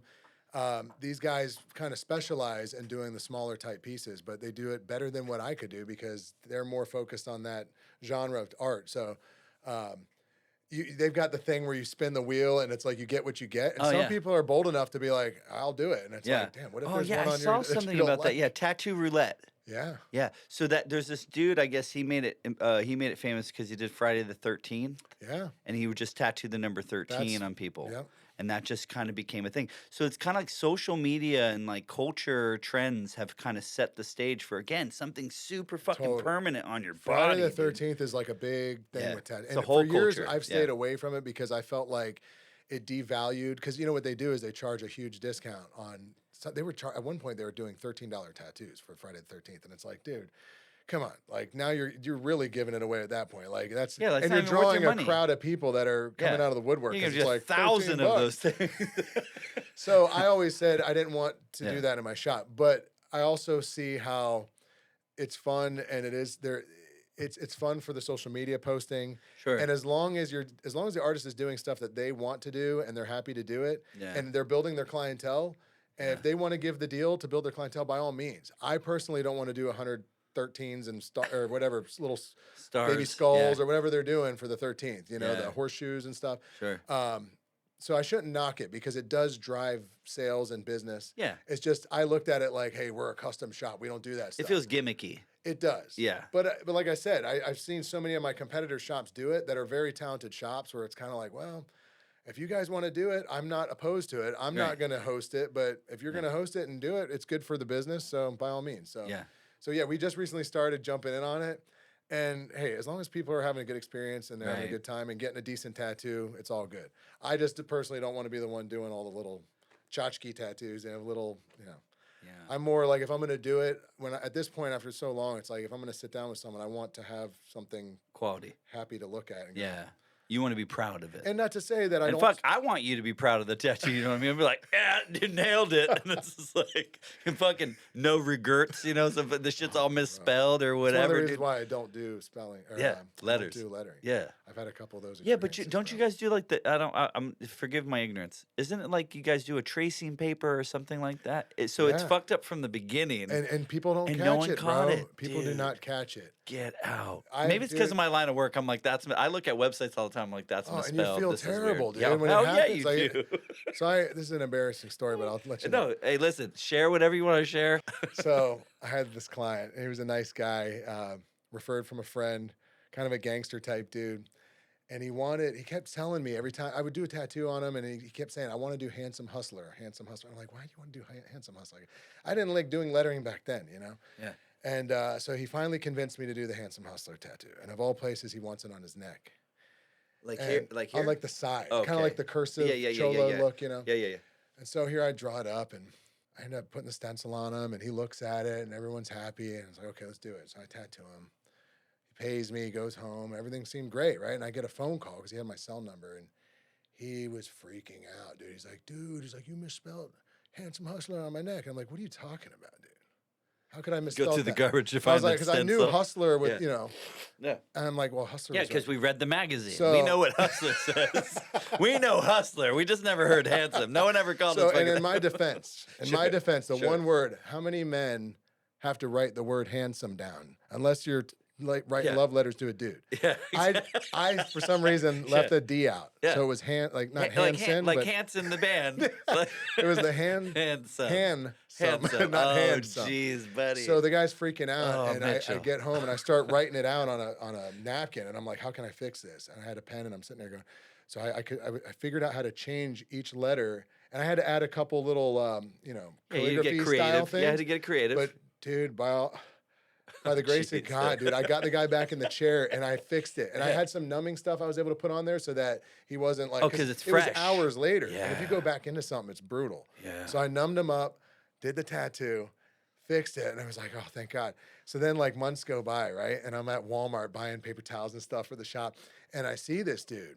You're just like, oh shit. And so I look down the aisle and I'm like looking at him from like 15 feet away, and I could clearly read it. And I was like, thank God I nailed that. Like, Yeah. because that's something that eats away at me. Like nobody Hell wants yeah. to do that to anybody. No. I mean, that's talk about damaging reputation, but it's just so funny because every artist that I know to this day has had that hiccup where Sure. where you're having a busy day, you're not thinking to spell check something, it looks right, they look at it, they're Yeah. nervous, so they're not even thinking. Sure. And you're like, hey, everything looked good. They even sign on the paperwork that everything's spelled correctly. Yeah. And somehow it still slides Slips through through the cracks. So Listen, we it always laugh happens. about it, but that's honestly why I hate doing lettering, Sure. because it's so easy when you're doing like a scripty thing that you type up. Yeah. It's so easy to have a typo, man. And Sure. I feel like sometimes I am borderline dyslexic because when I'm typing, a lot of times Just fat finger that shit. well, yeah, and I'll look back and be like, oh, those letters are totally backwards. You know what I Yeah. mean? Like Yeah, yeah, weird yeah. things, and it's not a bad case of it, but it's enough to where I've noticed over the years You don't trust yourself that to I do it. don't, and it's Yeah. like Well, good. so. Don't get lettering from me. If you Yeah, want no, to- no, I'm no. gonna tell you. You got a guy. Hey, if you want lettering, it's not Mitch, but he's got a guy. Hey, Every let's- once in a blue moon, I'll do it, but it's got to be like we got to triple check it. Be like, are you Let's 100%? go. Yeah, exactly. N-O, yeah, or yes. Like, it's just like three. We keep it to Dude, four-letter we've had words. people misspell their kids' names, Oh, geez. and it's like, how do I know that? That's And that's not not on your the fault. artist. No, dude. And then you feel terrible, but you're You like, gotta hey, proofread we'll have this to thing. cover this now with something, and then we'll do the name elsewhere. So there's always a way to fix it. It's the nice thing. you And know? dude, well, going back, so when it comes to kids, yeah, the names, I see the footprint, I see these and again, the internet's filled with the worst of the worst. Yeah. You see these like really horrible likenesses that are trying to be done, where somebody brings in a picture and then they show it, and the it's like, portrait thing. dude. It's hilarious though. Well, no, it is for me. But dude, like these poor people, because dude, there's no fixing some of those, dude. That's like, What's funny though is that some people are okay with it. Like I'll see people in the chair sometimes that have tattoos where you're like, do you ever think about covering that? And they're like, no, I'm good. I'll just move on to this. And it's like, I would be wanting to cover that, bro. yeah. Like, Why don't it we looks take 200 of terrible. this? Why don't we take 200 of these dollars? Yeah, and let's do put it this. towards the- But it's just funny, man, because some people just don't care. And then you get some people that want to cover something that looks great. And you're like, what's wrong with it? And they're like, I just don't like it. And it's like, Wow, no, that it's tells like, me why there's are you going through it again? It's like, it's not no, bad. that tells you know? me Like, there's an emotional tale there. maybe That's it was usually something they tied got to with a their girlfriend boyfriend or or something, girlfriend. yeah. Yeah, there's usually that tells me is like, hey, I want this memory. True. Gone. Yeah, no, you're right? right. You're right. And for whatever reason, right or wrong, We gotta I do it. support that. Yeah, I like mean, at the end of sometimes the you day, gotta. the customer wants what they want, Yeah. and our job is to just give them a good tattoo and fix whatever's there and make them happy. So Yeah, I feel like, and if you have one of these, like, forgive the disrespect. I feel like as soon as you get your girlfriend or wife's name tattooed on you, that relationship's over. oh yeah, no, I Done. don't have my wife's name. Done. And I did the think it's whole, Tommy Lee or somebody just has the lines through X. it. And he's just got like a list of fucking 7 Dude, people. it's a curse, man. It is a curse. Fuck Almost yeah, it's a every bad person omen. that I've been friends with over the years that I've done something like that, Yeah, they end up divorced course. or covering it. It's like kids can't do it. it's weird. But you know what I've realized is one of the reasons I think people do that and the timing of that is because something's going on behind the scenes with them and they're trying to repair something, like whether it was the guy cheated or maybe the wife cheated. Oh, and they do it as interesting. like, I I'll genuinely prove love you. you and I'm going to I'll put your name prove on it to me. you. And at that point, it's already, might as well This call it relationship's quits, you know? toast. Yeah. Well, then don't get the fucking tattoo, man. Dude, I tell people Go now, buy some flowers. people that I know, I won't do. Well, I try not to do let names anyways. Yeah. But the ones that really are requesting it, I'll just be like, no, why don't you do something symbolic? Whether it's like a flower, like a Yeah, bird like flower. evergreen. Yeah. Well, like my wife and I, she got a locket and I got a key. That it's cliche, it's cheesy, Huh. whatever, but It's cute. it came out cool and it's something that is meaningful, right? But God forbid if she wanted to leave, the key could be that's the key to my safe or whatever. Yeah, That's a different You story. can tell a cool story. Yeah, a good side story. It's That a pirate shit. Yeah. key thing. Yeah. You know. Oh, it's a key. Yeah. And nobody ever Smart. asks anyway. Yeah, I get so much it's ridiculous mysterious stuff, versus that. I wanted to. Okay, so we talked a lot about tattoo. Yeah. I want to talk about. So when does Mitch go? Oh, I'm gonna start a fucking print shop. How does that come about? All right, so I didn't have the intentions of starting a print shop. It actually started out. We never do. Yeah, it was like, you know what? I want to get. I always was fascinated with screen printing because I remember seeing people like the skaters and all that, and certain shops would The have a bands. press and the bands. Yeah. Tons of merch. The ability to make an image and burn it into a screen, and that it's like that's my art, right? It started out as marketing, believe it or not. I mean, without me realizing at the time, it was like, okay, well, I'm a tattoo artist. I should have my own little merch brand of stuff that I think is cool, right? Yeah. So it started, and when I think back on the shit I was doing, it was so cheesy. It was like, it would be like a painting I had on the wall of like I did this skull that had like the Spartan helmet. The concept was cool, but I had to draw it out to make it a T-shirt. It was a different way of thinking when you're printing It's a something different on medium. black Yeah. versus on a lighter canvas. You gotta It- flip. It, You gotta yeah, flip it's the almost image. kind Yeah. of it's an inversion of the art or Yeah, whatever. the negative, right? They call that like a Exactly. negative. Yep. Which with making screens, it was similar to developing photography, where Yeah. you have to have a dark room and you expose the screen to light, and the whole concept was interesting. But it was more about having my own little brand, right? And Yeah. long story short, I had a buddy that had actually Ryan Ritchie was working for a guy that had a press in his garage, and I went over there one day. And I'm watching him doing shirts, and I was like, "That is awesome that you have that Fell in love with equipment." it. I was like, Yeah. "Would you be cool if I ever, made an image and tried a screen?" And he's like, "Oh yeah." But he ended up kind of blowing me off on it, and I ended up starting to. I went to a different print shop and just paid to, I met the people, talked with them about what I wanted to do, paid to have some shirts done, watched how it was done, and explained how I was really interested in it, and I ended up buying a really piece of crap machine. It was like a Crafter's type of Yeah, screen. Cricut It or was whatever. Well, it was called the You Do. Yeah. And it was Yeah, this you do. cheesy. Yeah, you do. You think you do. Dude, it was like this $200 thing and the screens were super thin and flimsy, and I had Sure. to make them in my bathroom with the light off, and it was just weird having to even try to create the screen. The product came out like crap. It was frustrating. And I remember it was like Office Space where I threw it down and smashed it with a bat. It was like PC done with load this letter. thing. What the fuck does that mean? There's like Tupac playing in the background, and I'm like smashing it. But so I got rid of That's that. great. Once I started making a little bit more money, I'm like, I'm just gonna buy like an entry level press, and started doing it. And it started out in my garage, and I lived in Tarpon where we had a massive garage. It was a stilt house. Sure. So the whole downstairs was a garage. Yeah, it's like a fucking. So it was perfect, bro. I was able to It's like a build some basement, walls, yeah. and turn it into a little print shop. I had the big ass dryer that was like an oven that was 15 feet long. It was it ridiculous. was like conveyor. Conveyor oven. Like I Oh, went all in, Jesus. dude. It was What does stupid. your electric bill look like? It was Brutal. it depended on how much you were printing, Sure, yeah. But we would start out where Puff and I would go after work, have a couple beers, and we'd be printing shirts for the shop.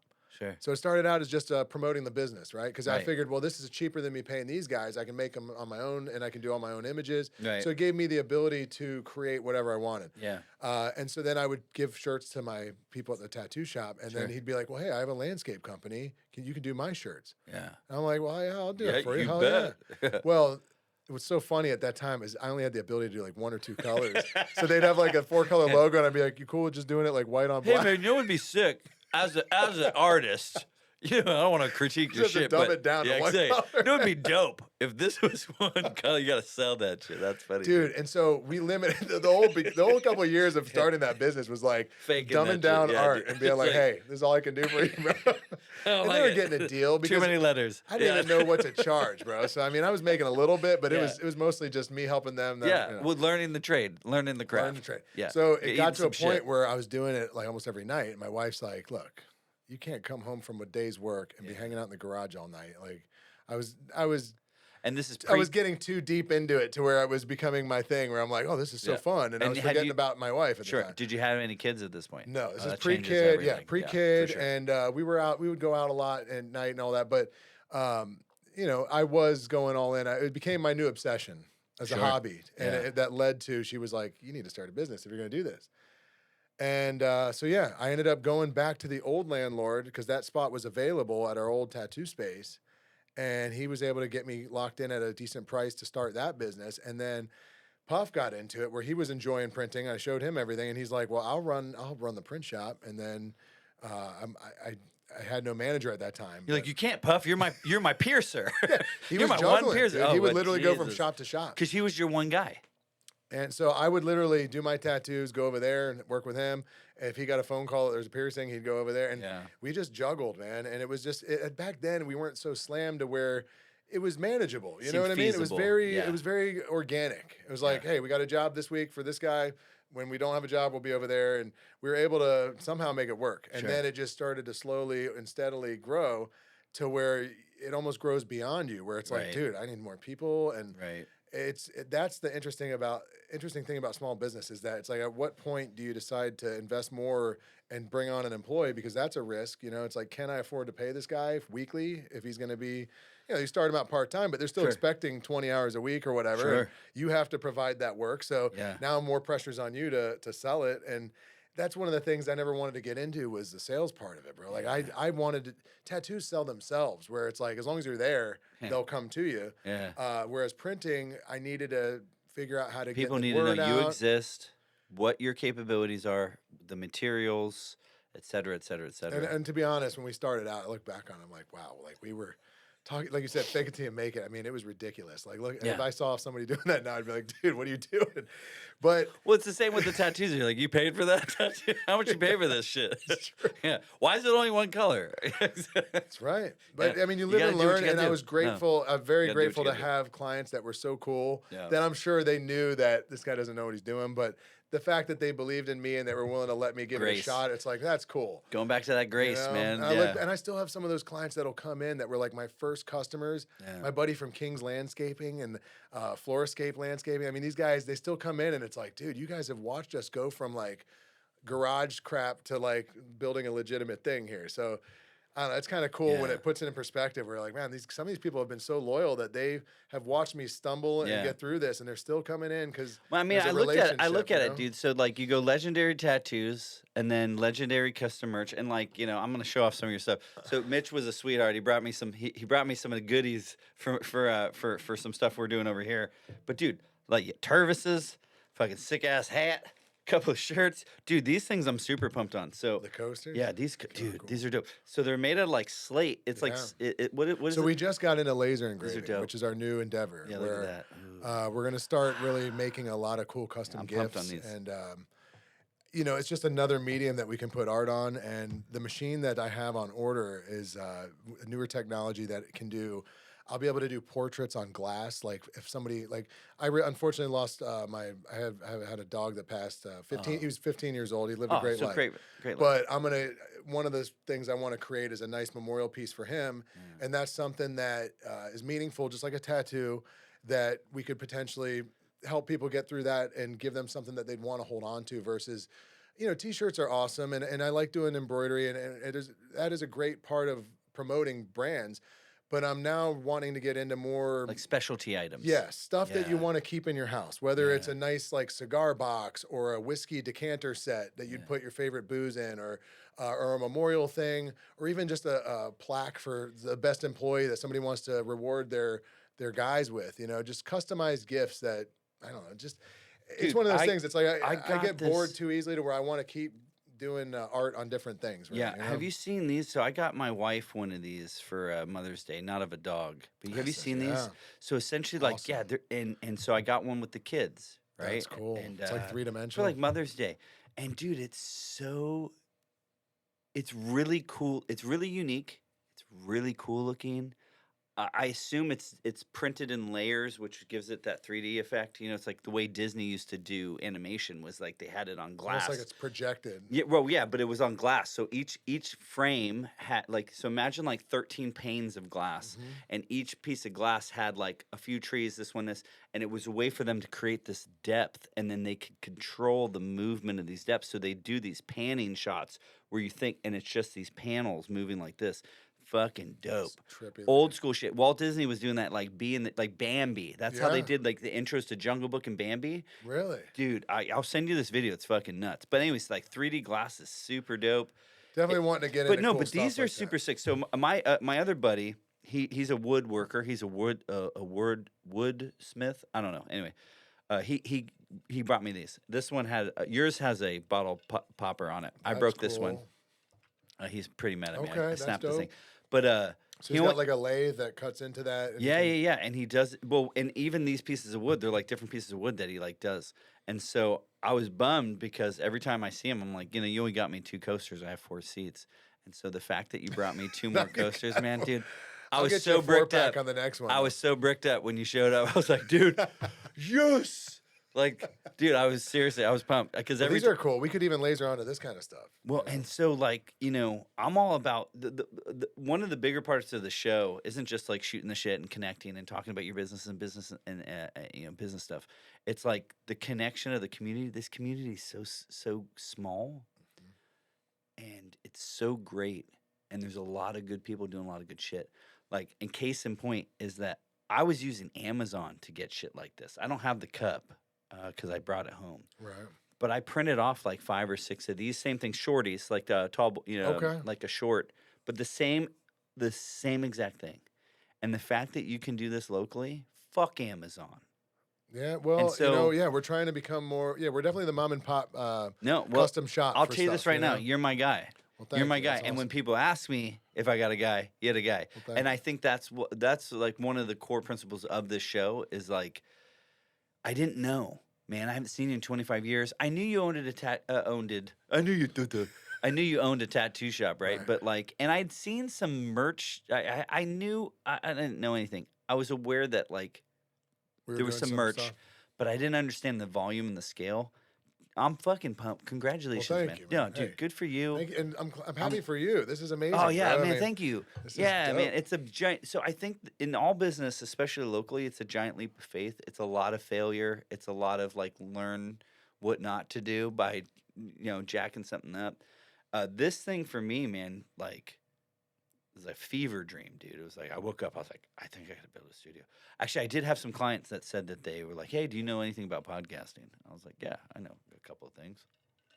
Bro, you were built for it, though. You know what I mean? It's kind My of crazy how everything comes right. full circle because Like, you were always awesome as a frontman of your band, cheers, thank you. spokesman. You know what I mean? I'll You take always it. had Yeah. that gift, and it's like now you're able to put your skills into this realm. Just put it It's all awesome. together and just do the dance. Yeah, Well, it's and pretty it's sweet. cool too that you're doing marketing because Yeah. I was talking to you at the shop the one time about, I've been through a lot of different marketing guys, and how you explained how you had worked with bigger companies and that you're trying to be more of selling stuff that's legitimate that they need that is not selling the stuff that they don't need, but giving them things that are actually going to provide value to their business and create Right. an actual reaction. Right. And I'll tell you, You I'll know? qualify that. So here's what happens. So working in big agency, just like any big business, just like your tattoo shop, and hopefully, God willing, eventually this, is that you have an overhead, right? And so there's a nut you have to crack every month, every year, whatever. And along with self ambition and kind of money you think you want to make. Okay. Well, at one point, you have to make that nut. Ethics. This is where business ethics comes in. Some people say that they can do all these things because I'll give you that too. You want the tattoo on your face? You want it on your neck? You want letters even though I can't spell? I'm going to sell you. I'm going to say yes to every fucking job, and I'm going to oversell every fucking bid, right? I'm not dogging that. Vilardi Digital is different and born because look at the people that can't afford big service, need service, Right. number one. Number two, just like any industry, yours, mine, print shops, is that there's 1,000 digital marketing places to go to. Online, there's tons of ads on Instagram. Like there's places that they use A lot Indonesian of labor. like spammy type people. Well, right? They yeah, but call, but their costs are low because they're able to use companies from out of country, right? Like, and that's fine. I'm not dogging anybody. I'm just saying, like, you get what you pay for. What Yeah. I like about Vilardi Digital and why I started Vilardi Digital is I wanted to do it different, and the biggest difference is this: I get phone calls monthly that are like, "Hey, can you help me with this?" And honestly, I look at them and I go, "I can't. Here's this person." Or I told you earlier, I had a couple that was, I can't help you because you're not ready for me yet. You're Right. that small scale. You don't have the resources. And honestly, like, I don't know how serious you are yet. So I don't think it's a wise decision to pour capital into this thing. That's the difference versus like, yeah, I can help you. I'll take your money. I'll do this. Right. And just saying yes to all this shit. And sure, maybe I can help these people, maybe I can't, but there's like, as owning a business, there's a level, there's tiers of readiness for whatever station and season you're in a business. And I heard you say it. You were working tattoo in the day, you were printing at night. Why? Because that was the season you were in. You weren't ready to hire a puff. You weren't ready to hire a thing. You weren't ready to get a space you were doing in your garage. So that was that season. It's almost like R&D, right? Right. You have to go through the turmoil of owning any whatever the business is. What you're doing is irrelevant. I think we all have it's stages. And then you get to a stage where it's like, yo, I've outgrown the space. I'm too busy to handle marketing, the day-to-day, the admin, the payroll, etc. Right. And that's when you have to go, okay. And so a big thing about me is again not saying yes to every fucking company, Right. looking at people who have a need that are maybe tired of paying, for XYZ service and having subpar service, or they're not happy or whatever, Or not knowing or not knowing what's going on with sure, the and that's a allocation of huge that, fucking thing. So, well, here's what happens in digital marketing for 100% of my clients, not 99%, 100%, is that hey, I had this company, they signed on with me, they send me a report, I don't know what it means, I don't know if I'm making any money. I don't know. I feel like I'm spending too much money. There's no like, Been through it multiple times. yeah, it happens, right? So a big differentiator for me. Not to, this is more about you, but I'll just finish it with this last thing. Is that like, every client that's on retainer, right, or any business that I'm doing, they get a monthly call. It's not set to 15 or 20. It's like, dude, this call lasts as long as this fucking call lasts, right? And I explain, hey, dude, with links, you click on this report, it brings you to your Google Analytics. Here's what I'm looking at. Here's what you need to look at. Right. So Here's you're letting them in on it so they at least can see what's going on. Right, because knowledge is power. Number one, I'm not a gatekeeper of information. I don't have the secrets. No, dude, Right. it's like anybody. Honestly, too, Google offers this for free. You can get free Google consultation. Problem is that it's so much reading, and Google's not It's a lot. easy to. We've been doing it on our own, and it's not Tough. easy to navigate. Yeah, no, it's not easy. And listen, I told, which is why a Vilardi Digital exists. Is Yeah. that you're right. You're busy. It's confusing. You're talking to somebody from India. No disrespect. I'm sure they're lovely, but like it's like It's and hard it to communicate It all the takes time like fucking that. time. Yeah. It takes fucking time. Well, So and SEO has evolved so fast with AI Yeah, too oh, that dude. I don't even know how to keep. Like, I'm trying whole to thing. do it from like just a business owner perspective, just which I know I talked with you about utilizing your skills and having you help me out Yeah. as well, because I think every small business needs to invest. You have to invest in to. marketing, whether it's branding and giving people a mug or a shirt, or Sure. getting your name out on a street level. Yeah. There's that part of it, but then there's the digital part that has become such an important thing that if you're Have not to. in the game, dude, if you're not being seen, Yeah. you can't exist in this world anymore unless you're doing something online that Right. people can have representation. Yeah, So and your business is perfect. It's like people are looking for a tattoo shop near me. Now this thing, I'm going to be honest with you, it's going to be a struggle Oh, it's because you're everywhere. competing with It's Amazon. everywhere. Well, you're competing with Amazon, and so if you have a tangible good like this, a printing surface or service or whatever, it's tough because you can go to Amazon where there's a bunch of legendaries that are probably selling it, not making a they killing, might be doing it cheaper and trying to beat me cheaper out. and whatever. And maybe the quality's not as good. And most people, here's the thing about people, God bless them, they're dumb. They don't give a shit. They don't Right. understand They quality. just- All they want is good. It's like that saying, good, fast, cheap, pick two. They want fast and cheap. Yeah. Doesn't need to be good, right? Fortunately, there's enough old school dudes out there that Yeah. we deal with that are not that savvy, that don't want to have to deal with the risk of the internet of, you know what I mean? You get people that see it and they go, oh, you can do this? Give me 20 of those. And Sure. it's like, you become a one-stop shop because we have a showroom. And that's Right. one of our advantages, is that we have all of the samples of what we can print on to Yeah. show them, hey, this is what we believe in as a good product. So this way you're not taking the risk Yeah, you know what and you're buying touching some and cheap getting. ass shirt Sure. that comes back and you're like, I'm gonna wear it once and toss it. Sure. Or like you wash it once and the logo's gonna fucking fade, Yes. or like what? You're You gonna have to wash be it able to inside out stand on up behind the cold on a product. Wednesday. Yeah, it's like there's some weird fucking label. But no, you're right. It is highly competitive, even on a local scale. I mean, Yeah. people can go from shop to shop, and they may be able to find a better deal. But it's like, is it going to be right? Is it going to be done in your short time frame that you're giving us? Because most print shops are going to just be like, hey, you're at the back of the line. I'm going Yeah. to get to you when I get to you. Right. And Or they're I gonna can't tell you charge how you- many people miss the deadlines where they're like, they have like a big event, and they're like, oh my god, didn't even have them printed, and it's like, dude, I'm not going to take on the job unless I know for a fact can I get can. it I'll done. stay late and do it myself if I have That's to. another thing I'll say about me that's huge. And this isn't just me, this is agency that I came from. We don't miss deadlines. We tell a client that, hey, this is going to be done by this day to this level, done. No excuses. You got to stand behind And your more, word. and for years I've worked 80-hour weeks. For years I've worked even here with this stuff. Right. It's like I'm up till 5 a.m. sometimes. If I say I'm gonna do something, because that's all we have is your name and your integrity, dude. Like, and I think when it comes, especially for small business, and you kind of said this earlier, reputation, man. Your reputation's It's all you got. have. It's all you It's got. all you fucking have. The building can burn down, right? The dudes that you hired, that as talented as they are, could fucking leave and fuck off. What is left is Mitch and your fucking reputation, man. Yeah. You can take that to Germany. You should be able to take that to St. Augustine. You could take that wherever the fuck you want. That shit is where the money is. That is where the value is from a brand. Because Legendary is a brand, right? It is, yeah. So when you hire people, brand, they better understand this fucking brand. Totally. If you hire them in the print shop, you better understand brand. And when you take on work, whether it's tattoo, and this is my opinion, only, I'm preaching now, but if you take on work, whether it's a client for this or whatever, you better understand, like, yo, we're a brand. If you're gonna wear our shit, like, and maybe that's the wrong attitude to have, but that's the attitude I have when I invite people on the show, or when people reach out. I've had 2 people email me this week. They're like, "Hey, I want to be on your show," and I dig into them. I look at their website, and I'm like, not being a dick. It's just like, yo, brand, dude, you're not ready for this show. Sure, I can take your money, right? I love money, Right.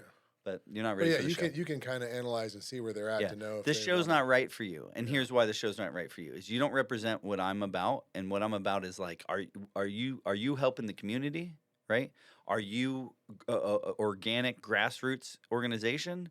Or are you just some poser trying to like use this platform to sell some other tchotchke shit that maybe in 16 months or even less, you're Right. not even going to be selling anymore? This ain't your platform, dude. Thanks. Yeah. No thanks. Yeah, appreciate you. Thanks for watching. Smash that like button. Not going to be on the show. Sorry, buddy. You know. hear Anyways, ya. that's enough of me preaching. I want to go back to So go back to the shop. So you start in the garage. Now, boom, you have this place. You have a showroom, and you work with your wife. Yeah, we recently took the business over after years of.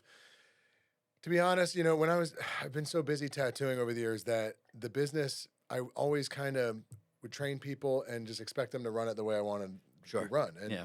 over the years, you realize that being a fly on the wall, coming in and out, and you're like, that's not what how I would have handled that or dealt with that. And I've realized that it became time for me to have more accountability with the business and to just fine tune it. It needed help. It needed Oversight. tweaking and things to happen to refine the process. Right. So my wife, with her experience, she worked with HSN for 16 years as an associate buyer, and she also had a degree in fashion design. So it's crazy perfect. how it works with the apparel industry, where she already has so much. Your whole background. life is a series of like alignments. Right, it Just is weird, weird. dude. It's wild. Good for you. And man. as much as she's not a huge fan of running the front of the shop, Sure. because she's always been more of the behind the scenes, back of house, running yeah. stuff. She does a great job at it, and I can trust that when I'm doing a tattoo, that she's handling business on my behalf and doing the right thing. And then I fill the void when she leaves to go pick up our daughter from school. I come in and finish out the day. So we've got a really smooth thing going now, to where we're not having to put in the 60, Not 70, the chaotic. crazy hours like we used to. It's more of a 9 to 5 type thing. And Sure. we have time for our daughter, Lily, which, by the way, I have to give a shout out to little Lily. I love you. She told me that I have to make sure Lily, that never met you. You sound rad. she's awesome. Yeah. Very talented. Oh, I She's bet. an artist and singer, and Yeah. she's kind of following suit from seeing us doing what we do. So Yeah, dude. Good. I definitely could see her Exposure. having a business. She's going to be one of those people that's definitely going to do her own thing, you know. So So yeah, I do. I have Noah 7. I have Ava, who you met. I brought her. she would get Oh along my with god, Lily, dude! We So I gotta gotta get them tell. together. I gotta tell you the story. So I bring, like a good dad. I meet Mitch at a tattoo shop. Okay, and I bring my 4-year. It's summertime. My kid's out of school. I bring her to the tattoo shop. Okay, and I'm just very transparent. They give tattoos. My wife has a beautiful. It was during the orchid era. Oh, Where okay. yeah. So Some she got one of floral those type up, stuff? yeah, up the side. It's like feels like pastel. It's like the pastel style. Right. Watercolor, Watercolor yeah, style, yeah. and forgive my ignorance on the Yeah, terminology, probably is but very soft looking, yeah, like pinks and and she's Asian, so it's got like that Asian flair. Anyway, it's gorgeous, pretty, nice tattoo. Anyway, I bring my daughter into your shop, and you were there, so you know the story. She thought it was the greatest thing that's ever happened to her, really. and we've taken her to Disney World. Oh man, you're in So trouble. wait, hold on, yeah. So in the car, she goes, Mom has a tattoo. And I go, yeah, she does. She goes, I want a tattoo. I was Oh like, man, yeah. you I created a said, monster. yeah, you do. I was like, listen, so I'm like, when you're a grown up, yeah, totally. We can talk about you getting a tattoo for sure. Yeah, whatever. Thinking like this is gonna pass. 2 days later, maybe a week later, she's at home with me. I'm working from home, so I have like these mini stations. It's like, okay, you watch TV for 30 minutes, and then you're gonna play with these magnetile fucking things, and then you're gonna color. And it's like I have to kind of keep her busy versus just parking her in front of a fucking iPad and being like, Bluey, you got this, Bluey? Cool. You're right. Like I try to be intentional, right? And so it's marker time, right? And I'm working it, and I'm taking like client calls, and I'm like doing my thing. And it's lunchtime, so I I shut down my shed, open up thing, boom. Hey, babe, let's get lunch. And she has all over her legs, and You she's kidding never, me? She's drawn everywhere she's on drawn herself. all over her legs. I go, what happened to your legs? She goes, oh, I gave myself a tattoo. I was like, oh man, I did. I texted my wife. I was like, yo, I probably shouldn't have brought her to the I'm so tattoo shop. sorry. No, that's me. That's bad That's dad. hilarious. That's bad dad. But she is fucking stoked. And so here's my promise to you, Mitch. If Legendary is still a thing when she is 18 years old, we will bring her to Legendary. You better, man. Just Well, like and the I may second not be promise. capable.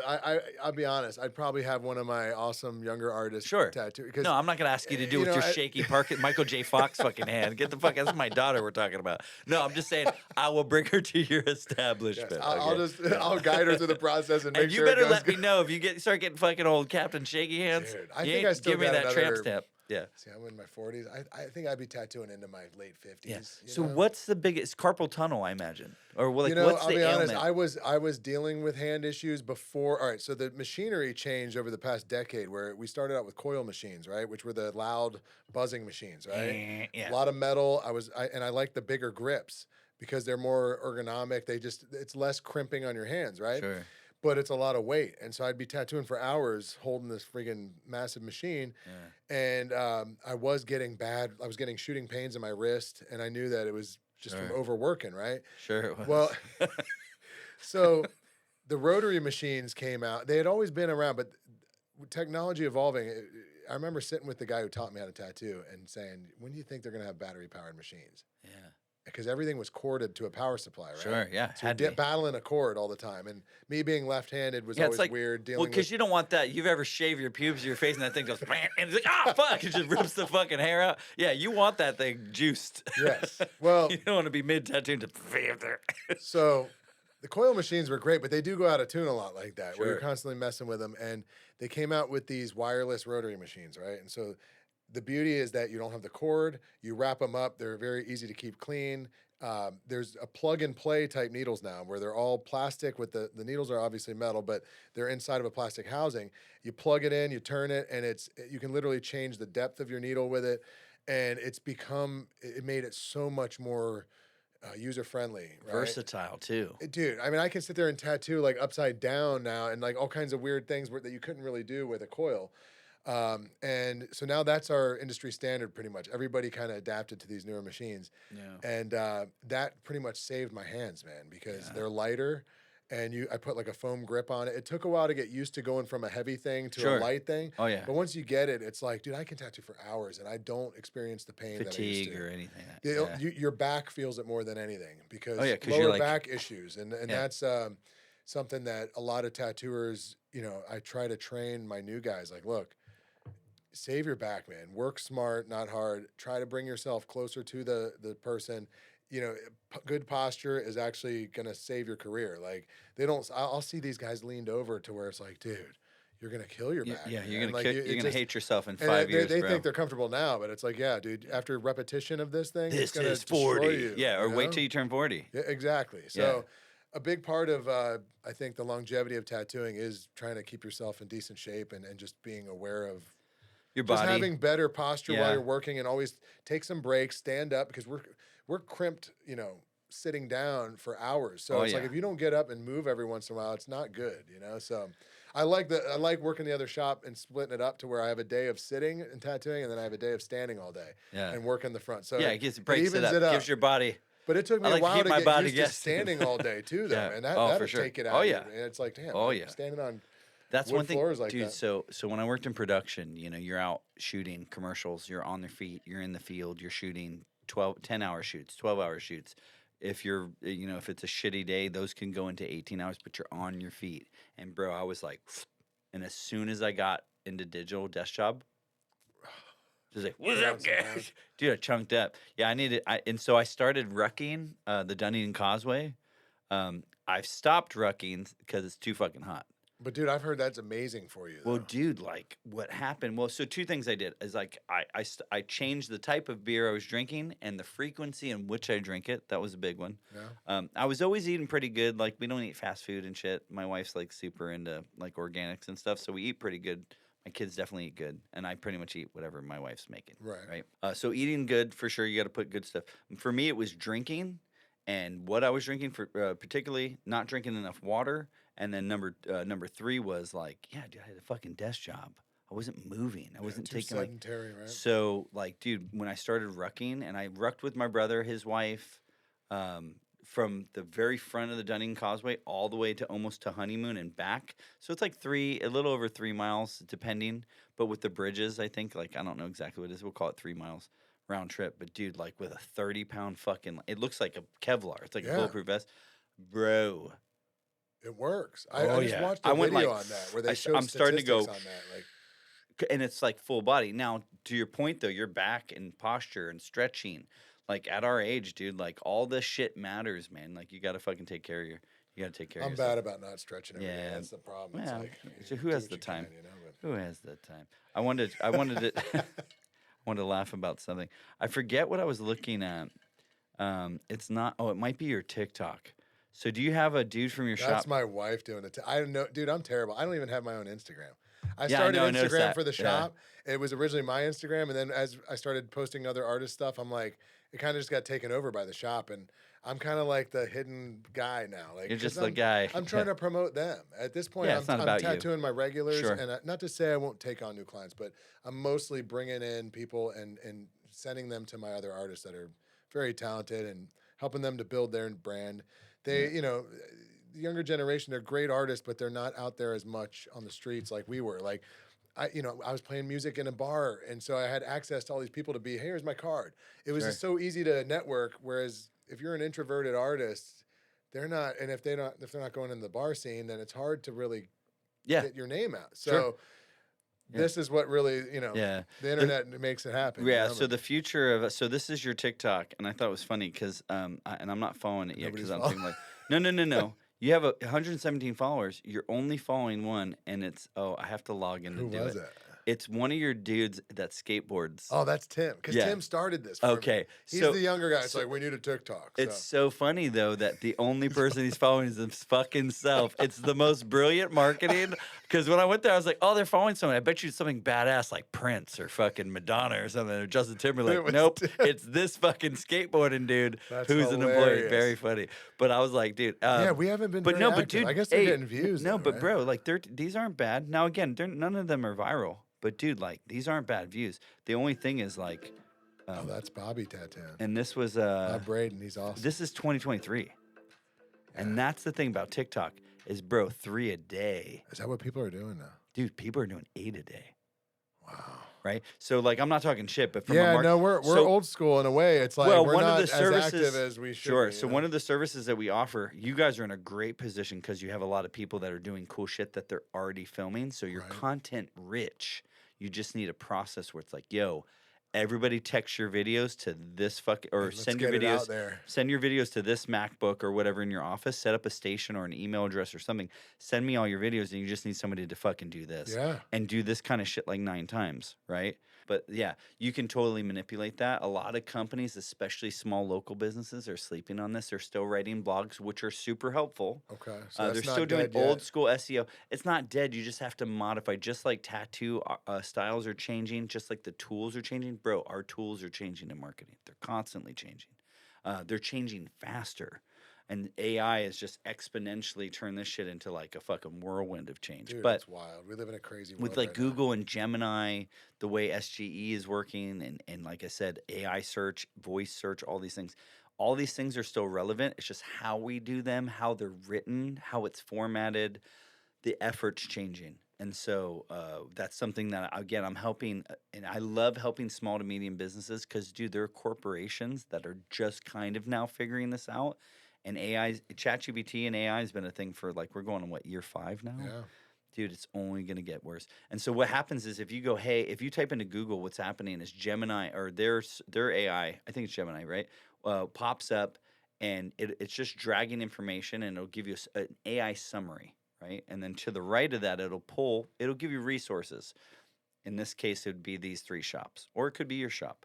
But what it's doing is it's trying to qualify via content, and not only just any content, like trusted, confirmed content. Like, yo, this dude's an authority in tattoos because he has this page is set up this way, and it's set up in a way that AI can crawl it quickly, like this.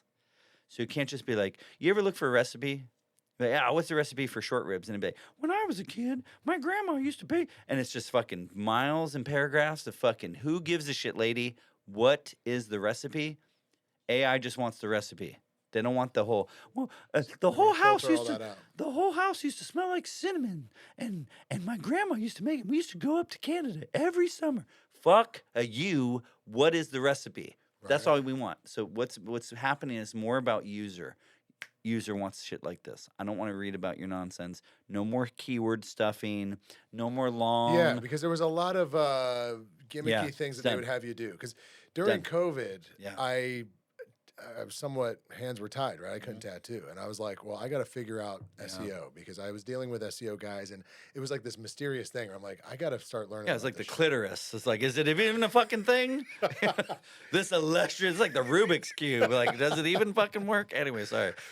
So I literally bought a book on SEO for dummies, and it's like some older British guy that Sure. talks about all this crazy rhetoric about Ahrefs and all these things that, you've heard of some of these different sites you can go to analyze. And the more I dove into it, it got beyond me where I'm like, okay, so I do need to find somebody to help me with this because I Yeah, can't. you're like PC load letter. What the fuck does that mean? Yeah, it's like, Dude, it's might just as well be too written intense. in Japanese. There's so much Yeah, stuff to for do, sure. but it did guide me in the terms of, just labeling pictures and stuff like that, Oh, like yeah. optimizing photos yeah. when you upload. And we're still not great at it, but No, but at I least you're aware. I see the value of that where you want Google to crawl your stuff and to put you into the algorithm, right? So I still have so much material that I could even give you that you could help me with that needs to just get put out there. Like I look through my stuff and I'm like, man, I haven't even posted half this stuff. And it's like we're sitting on some gems that we could that just need to get out there. Well, and also too, man, because your art's timeless. So you're in a unique position where like you can post shit from 2 years ago. Yeah, and nobody needs to know that it still looks it's badass. just got put out there today. But not everybody's in that case. It's like, yo, content now. Yeah. Right. And so in the world of content now, that's what TikTok is. And it's we like can do that because now. we're tattooing every day. So I mean, listen. So I've been working on some stuff for you. I'll send it over. Mostly about the shit we've been talking about. Yeah. But like, dude, I'll include like, hey, just consider these things. Not like, Mitch, hire me. Just like, yo, start thinking this way. Because that's the way the world's going. And here's the worst part, Mitch. That's the way the world's going this week. With AI, dude, in 6 fucking weeks, in 6 months. It's wild, dude. Well, and Who the it's like fuck knows, man? It's it was going to be moving the next so fast. TikTok, right? There's going to be something that'll pop up that you got to, if you don't jump on that, then you're missing out. So I'll give you a perfect example. HSN, your wife used to work there. Yeah. So I cut my teeth a little bit at HSN too, Okay. for like 90 days, not very long, right? But I was like jumping around. I was just like freelancing. I was just sucking any dick I could suck. You know, like just just trying to make it, right? Networking, trying to Yeah, get in. just had to get it, right? So like HSN closed, dude. It's no more. That's why my wife's working for me, bro. The writing was on the wall. Right. She Okay, saw so- it coming from a couple years back, you know? So think about that. So think about like Amazon, and I worked in direct response infomercials, right? The business is changing. Yeah. And when you're that fucking massive, you can't pivot. Small businesses are in a super unique position to where you can like, hey man, this is SEO now. Nope. Okay, hey, we're small enough we can pivot. You don't have all these big fucking multi-level, multiple floors where we have to rewrite entire processes. No, dude, we can just pivot real quick. And so that's what happened to HSN. Well, it's one of many things that happened to HSN. But dude, TikTok Shop, bro, everybody pivoted to TikTok Shop. Your fucking shop should have a TikTok shop. Right, You yeah. know where I got this fucking light right here? TikTok? TikTok shop. No kidding. Yeah. See, and it I'm was like some so dude in behind the fucking times bang with dang this dang stuff, you know? China that was like, hey, we got fucking neon signs. I was like, you know, Let's do it. I want a cool little, that's my That's logo. cool. I want a That's cool little cool. fucking neon sign. Yeah.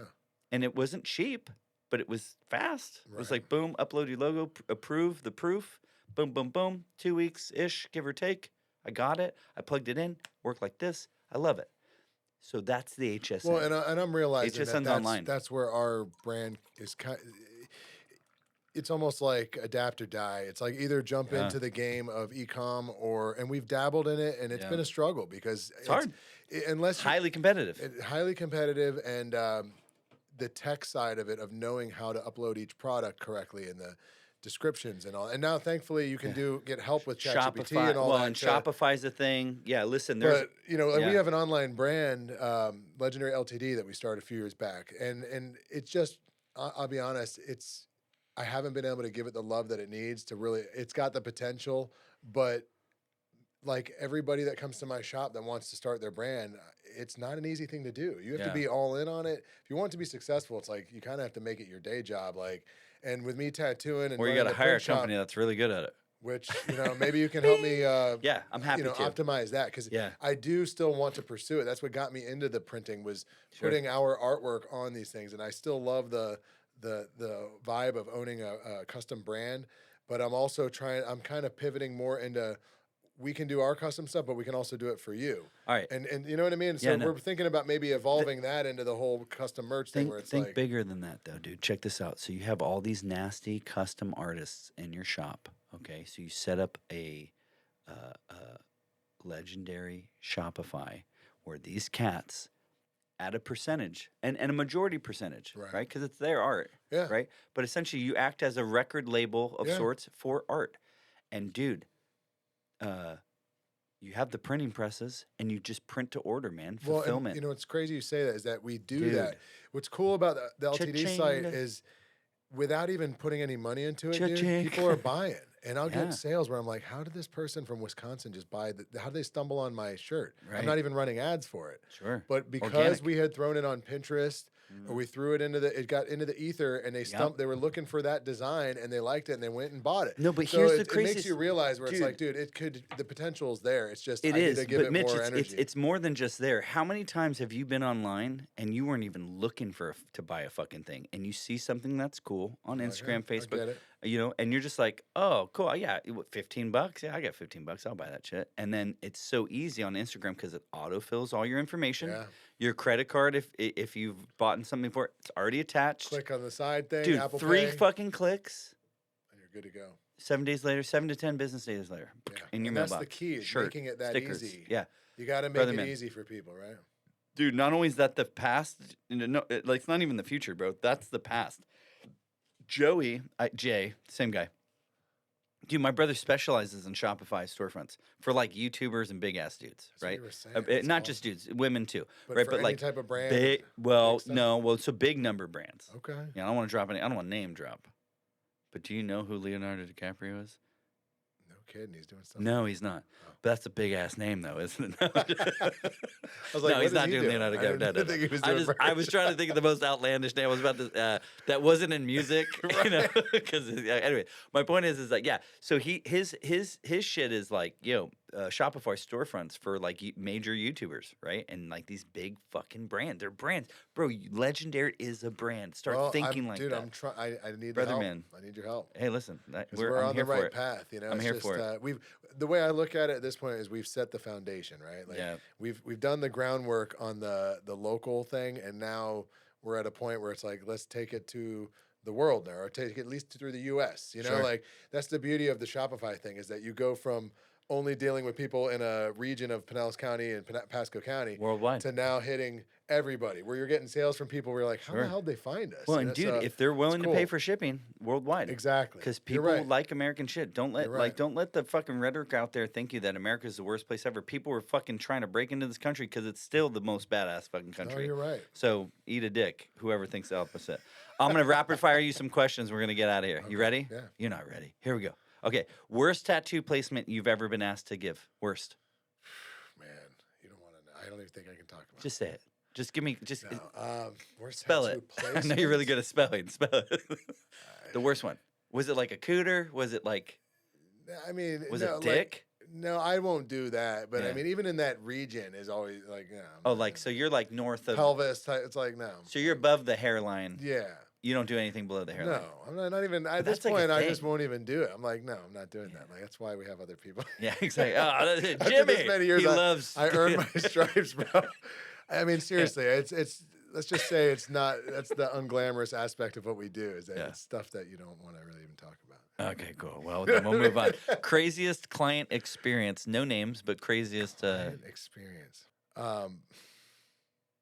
Man, I've had like we were talking about the drinking things. I've had people where thankfully the shop was closed down, where it was like an after hours thing, where just the belligerentness and ridiculousness of that. Sure. But nothing that is worthy of going into detail about. But Sure. we've definitely had some weird stuff go on in the shop. But it's not. I don't know. I think that everyone thinks that tattooing would be that we deal with such outlandish stuff. Yeah. And I think when I started, that era was a lot more Punk a rock. lot more, yeah. Yeah, a little bit more But radical. it's definitely changed. Sure. And I think You've cleaned up well, and because we're grown-ups now. well, we kind of like have like bankers hours, so we're yeah. not even open late enough to get people that are that crazy coming in anymore. You Sure. know what I mean? Well, also too, I think maturity comes. This is 40. Like we've grown up. yeah, We're grown we all ups. have families and Yeah. stuff now, so it's different. When Yeah. it was the single life and you're partying more and drinking with your clients or whatever, it was a different world. You know what I mean? Sure. But Have you ever tattooed yourself? I have not like some of my people that have worked with me where they've done like big tattoos. Like I went into my arm years ago and recolored a bunch of stuff that was empty that the guy left me hanging. And I remember I had a client of mine that was there hanging out at the shop, and I'm like, Oh, hey, I'm gonna move this cup so I that had if we I had touch on it, him we can see it. stretching my arm out for Sure. me. So because hold it up. Go like this so we can see it. Oh yeah. This is like not the best of. No, it's okay. stuff, but it was within inside of this tribal thing here, and just filling in color. And it was honestly, it's not that bad, but it's not. Not There's recommended. that mental thing of doing that to yourself where you're like, this is not something I'd want to do for a couple hours. You know what I mean? Like, but it's funny because like my one guy, like Bobby's tattooed himself, Tim's tattooed himself, and it's just funny the stuff that they've And they're done, like on the leg. If I was gonna do it, I imagine I could do it on my usually leg. That's the easiest place 'cause to do easier. it. It 'cause just you can feels stretch and all that. It feels like I've natural. thought about doing stuff because my thighs, I don't have anything on my thighs, and I'm like, I could do a pretty cool piece on myself, but I'm gonna. And have you can take your time with it. I'd rather too. have my artists work on me. Yeah. Sit back and relax and just let them do it. Yeah. You're gonna get a better experience. And Plus, part of the experience too is like, is the pride in your art or is it in somebody else's art? I guess it depends. It's all interpretive, right? It's like, yeah, I mean, what do you mean, like on yourself? You mean like? yeah, if you're tattooing yourself, I guess if it was really important to You'd you. be very critical of it. Sure. I mean, you'd be pissed if you screw up on Took me yourself. 13 years to do this. Right? Yeah, that's why I haven't done it. I think because I feel like I look back and be like, oh, that looks like shit. Oh, I Why was did an I do idiot. that? What was Yeah. I thinking? Sure. So I'd rather put it in the hands of someone that I trust and let them do their thing with it. Gotcha. One tattoo trend that should die, just like let it die, no more. Either the face tats or the blackout thing. Like, even though Oh, I've like got, Kat Von D, dude. yeah. Now, granted, if it's done in a clean way where it's consistent and it looks all one tone, Yeah. okay, it can look aesthetically pleasing, right? Or Yeah. if you leave certain shapes in there. What's cool is when they do it a blackout and then they go back over it with white and do a design that holds up, that where it looks almost like a tapestry design or something that Sure. just at least it looks like art, right? Right. But just the big blackout, it's like your other tattoos were more interesting maybe because there was imagery versus just. Yeah. What's But up? I mean, I don't want to talk smack because I No, know a no, lot no. of people have that. and Preference. It can look good, but Sure. it is a trend that just came out of the blue where it's like, why is everybody Well, just and covering all it this sounds like stuff? it's tricky. If you're gonna do it right. Yeah, because when let's say you do a chunk, an area, right, and then that heals, and then you go back at it 2 months later, it better be the same ink and the same artist with the same types of needles because there's variations, and it might look like this area is darker than this area. It's hard to get it to be totally consistent. You know what I Right. mean? Yeah, yeah, Very yeah. unforgiving. You know, Sure. so I haven't seen many that I can look at and go, oh, that looks great. Yeah. So that's a trend that I think will probably go. That and even just like the little cheesy minimalistic things. Yeah. Stuff I don't know. It's like just a tchotchke phase. collections. It's like, what are we doing? This Yeah. is like, and now granted, I got hodgepodge stuff on me, but they're all pieces that are. Eventually, I can fill it in, and make it look halfway decent. You know, Tie, but like it's really gonna tie in. Yeah, the little outlines that are just randomly placed, it's like it just looks like shit. Yeah. Like, dude, I'm sorry. Man. It's all right. It's okay. Look, don't be sorry. It's your opinion, our opinion only. We're subject. It's America. We're still allowed to have an opinion. That's true. The one tattoo you secretly love doing every time. So maybe it's one you gotten. All right, so I love tattooing Japanese style waves. Sure. That whole theme, like, because it flows and I can tie it. If somebody's willing to let me tie in 2 different tattoos with waves, I love the shit out because it's true freehand artistry where I'm going with the flow and I don't know how it's gonna look, but I have a concept and it works and people are always mesmerized by it. They're like, how do you know what you're doing? And it's like, it's just happening, dude. I don't know. It's just it's one of those forms of art that you kind of just dive into it and then you end up looking at it going, that looks awesome. It's Well, and it's very such abstract maybe in a way. Sure, I mean, there's yeah. a look and an aesthetic to it, but it's just a lot of flowing curves and it just looks cool on skin. So yeah. So the subject matter itself lends itself to free flowing because it's totally, a it's wave water, right? and it's but inconsistent. it's a weird interpretation of a wave Sure. because if you look at Japanese waves, they call them finger waves because they're like little claws, right? Yeah. But there's so much you can do with it that I've always been fascinated with it and with Yeah. bodysuits because that's usually the background to a bodysuit is a way to tie everything in. Yeah. So for me, they call them Mitch Waves because I've been doing them so much on people that they're like, oh, you have Mitch Waves? And I'll have clients that can call somebody out at a grocery store and be like, Mitch did those waves. And it's like, Oh, it's kind of that's cool that I've kind of come up with my own thing with that. Even though it's Yeah. a common thing in the tattoo world, I've Yeah. kind of developed my own way of doing it. You're So local. Yeah, you're the that's local kind of wave my, guy. I guess, mark on society. No, that's fucking It's something that I yeah. love to do. You know That's what I mean? great. I love it. All right, so talk to me. You know, I think again, it's legendarytattoostudio.com, right? Yeah. Yeah, and then the print shop is Legendary Print Shop. So it started out as legendary screen printing, but Screen because printing, we've yeah. now gotten into digital printing and laser engraving, we just call it legendary custom merch now. Okay, so .com. legendarycustommerch.com. Well, we're in a rebranding phase, which is where I'm going to utilize you as well because we just literally started doing this year. You can still go to legendaryscreenprinting.com, Sure. but it's legendarycustommerch.com is our Sure. new. Do the sites feed each other, right? You have links to and from? Yes. Okay, good. My Smart. wife was able to help me figure out Yeah. how to redirect and Yeah. all that. But like I said, I'm still going to. Women are good at that, redirecting men. Hey, you're doing this? How about this instead? Yeah, you got it, dear. Yeah, women are really, wives are That is the amazing that truth, way. man. Yeah, for sure. I'm into it. You know, dude, I really, again, I have no tattoos, and so I'm always an admirer of tattoos. It's the last promise I could make to my I mom. remember you telling me that. Man. You know, I've broken every other one. You know, I had a child out of wedlock. You know, I did. I It's did understandable, did man. every kind of drug you could and, do. dude, to be honest, it's a rarity that you don't, and it's Yeah. kind of like cool now that you don't. You know, it's not. I have. Yeah. I respect the hell out of it. Yeah, you know? I have So- like fever. I have like. I still daydream. Do you still daydream? all the time. Isn't that crazy?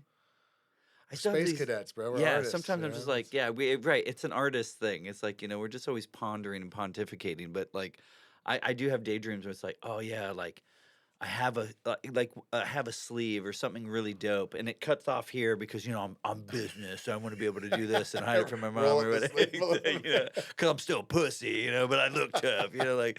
But and then I just Uh, and then I wake up and realize, oh, I don't have the body type for that kind of tattoo. Like you're yeah, fit, but you like your can't arms look think good. that way though, Yeah, no, man. no. But Yeah, I but think I just recently started doing the working out thing a lot more. For years I wasn't, and it's like just do what makes you happy, man. Who gives a shit? I feel like I I mean, am doing what tattoos I'm are drinking. I'm drinking a lot. Doing what's as making me long as happy. it has meaning to you, and it's like as long as you can live with it and be happy. That it's about the person, really. It's Sure. like Oh yeah. it's not about. Granted, people are going to judge one way or another, right? But it is a very personal thing, Yeah. whether it's ridiculous or not, because people No. get weird stuff. I mean, Oh, for sure. Oh, I imagine. Dude, you've been gracious with your time. I'm so pumped that you came. I'm so pumped that we connected. yeah. Hey, thank you so much for having me, bro. This Yeah. is awesome. Yeah. I look forward to being able to be working with you here in the Oh, future. we will be. I listen. I mean it from the bottom of my heart. If I need gear, you're my gear guy. You're my Thank you. I merch guy. I appreciate got it, my man. own merch guy. He should be your merch guy. Dude, since high school, bro. I know And we go back a long time. started from the It's cool. bottom. Well, I'm Now we're here. very happy to see how well you're doing. Yeah. And the Cheers, man. family, No, and I appreciate you, we're dude. doing all Yeah. right, right? We're Hey, getting I through know. life. We made it. It's awesome, man. Yeah. Fuck that admin, that fucking principal, man, and that admin that says you're not going to do shit. Fuck you, man. Check me out now. Google my name. Watch what fucking pops up, you son of a bitch. Google his fucking name. Anyways, yeah. Thank you for having me, brother. So, It's good to dude, see such a you, man. pleasure. Yeah. This is a good time. Cheers. Thank you. Yeah.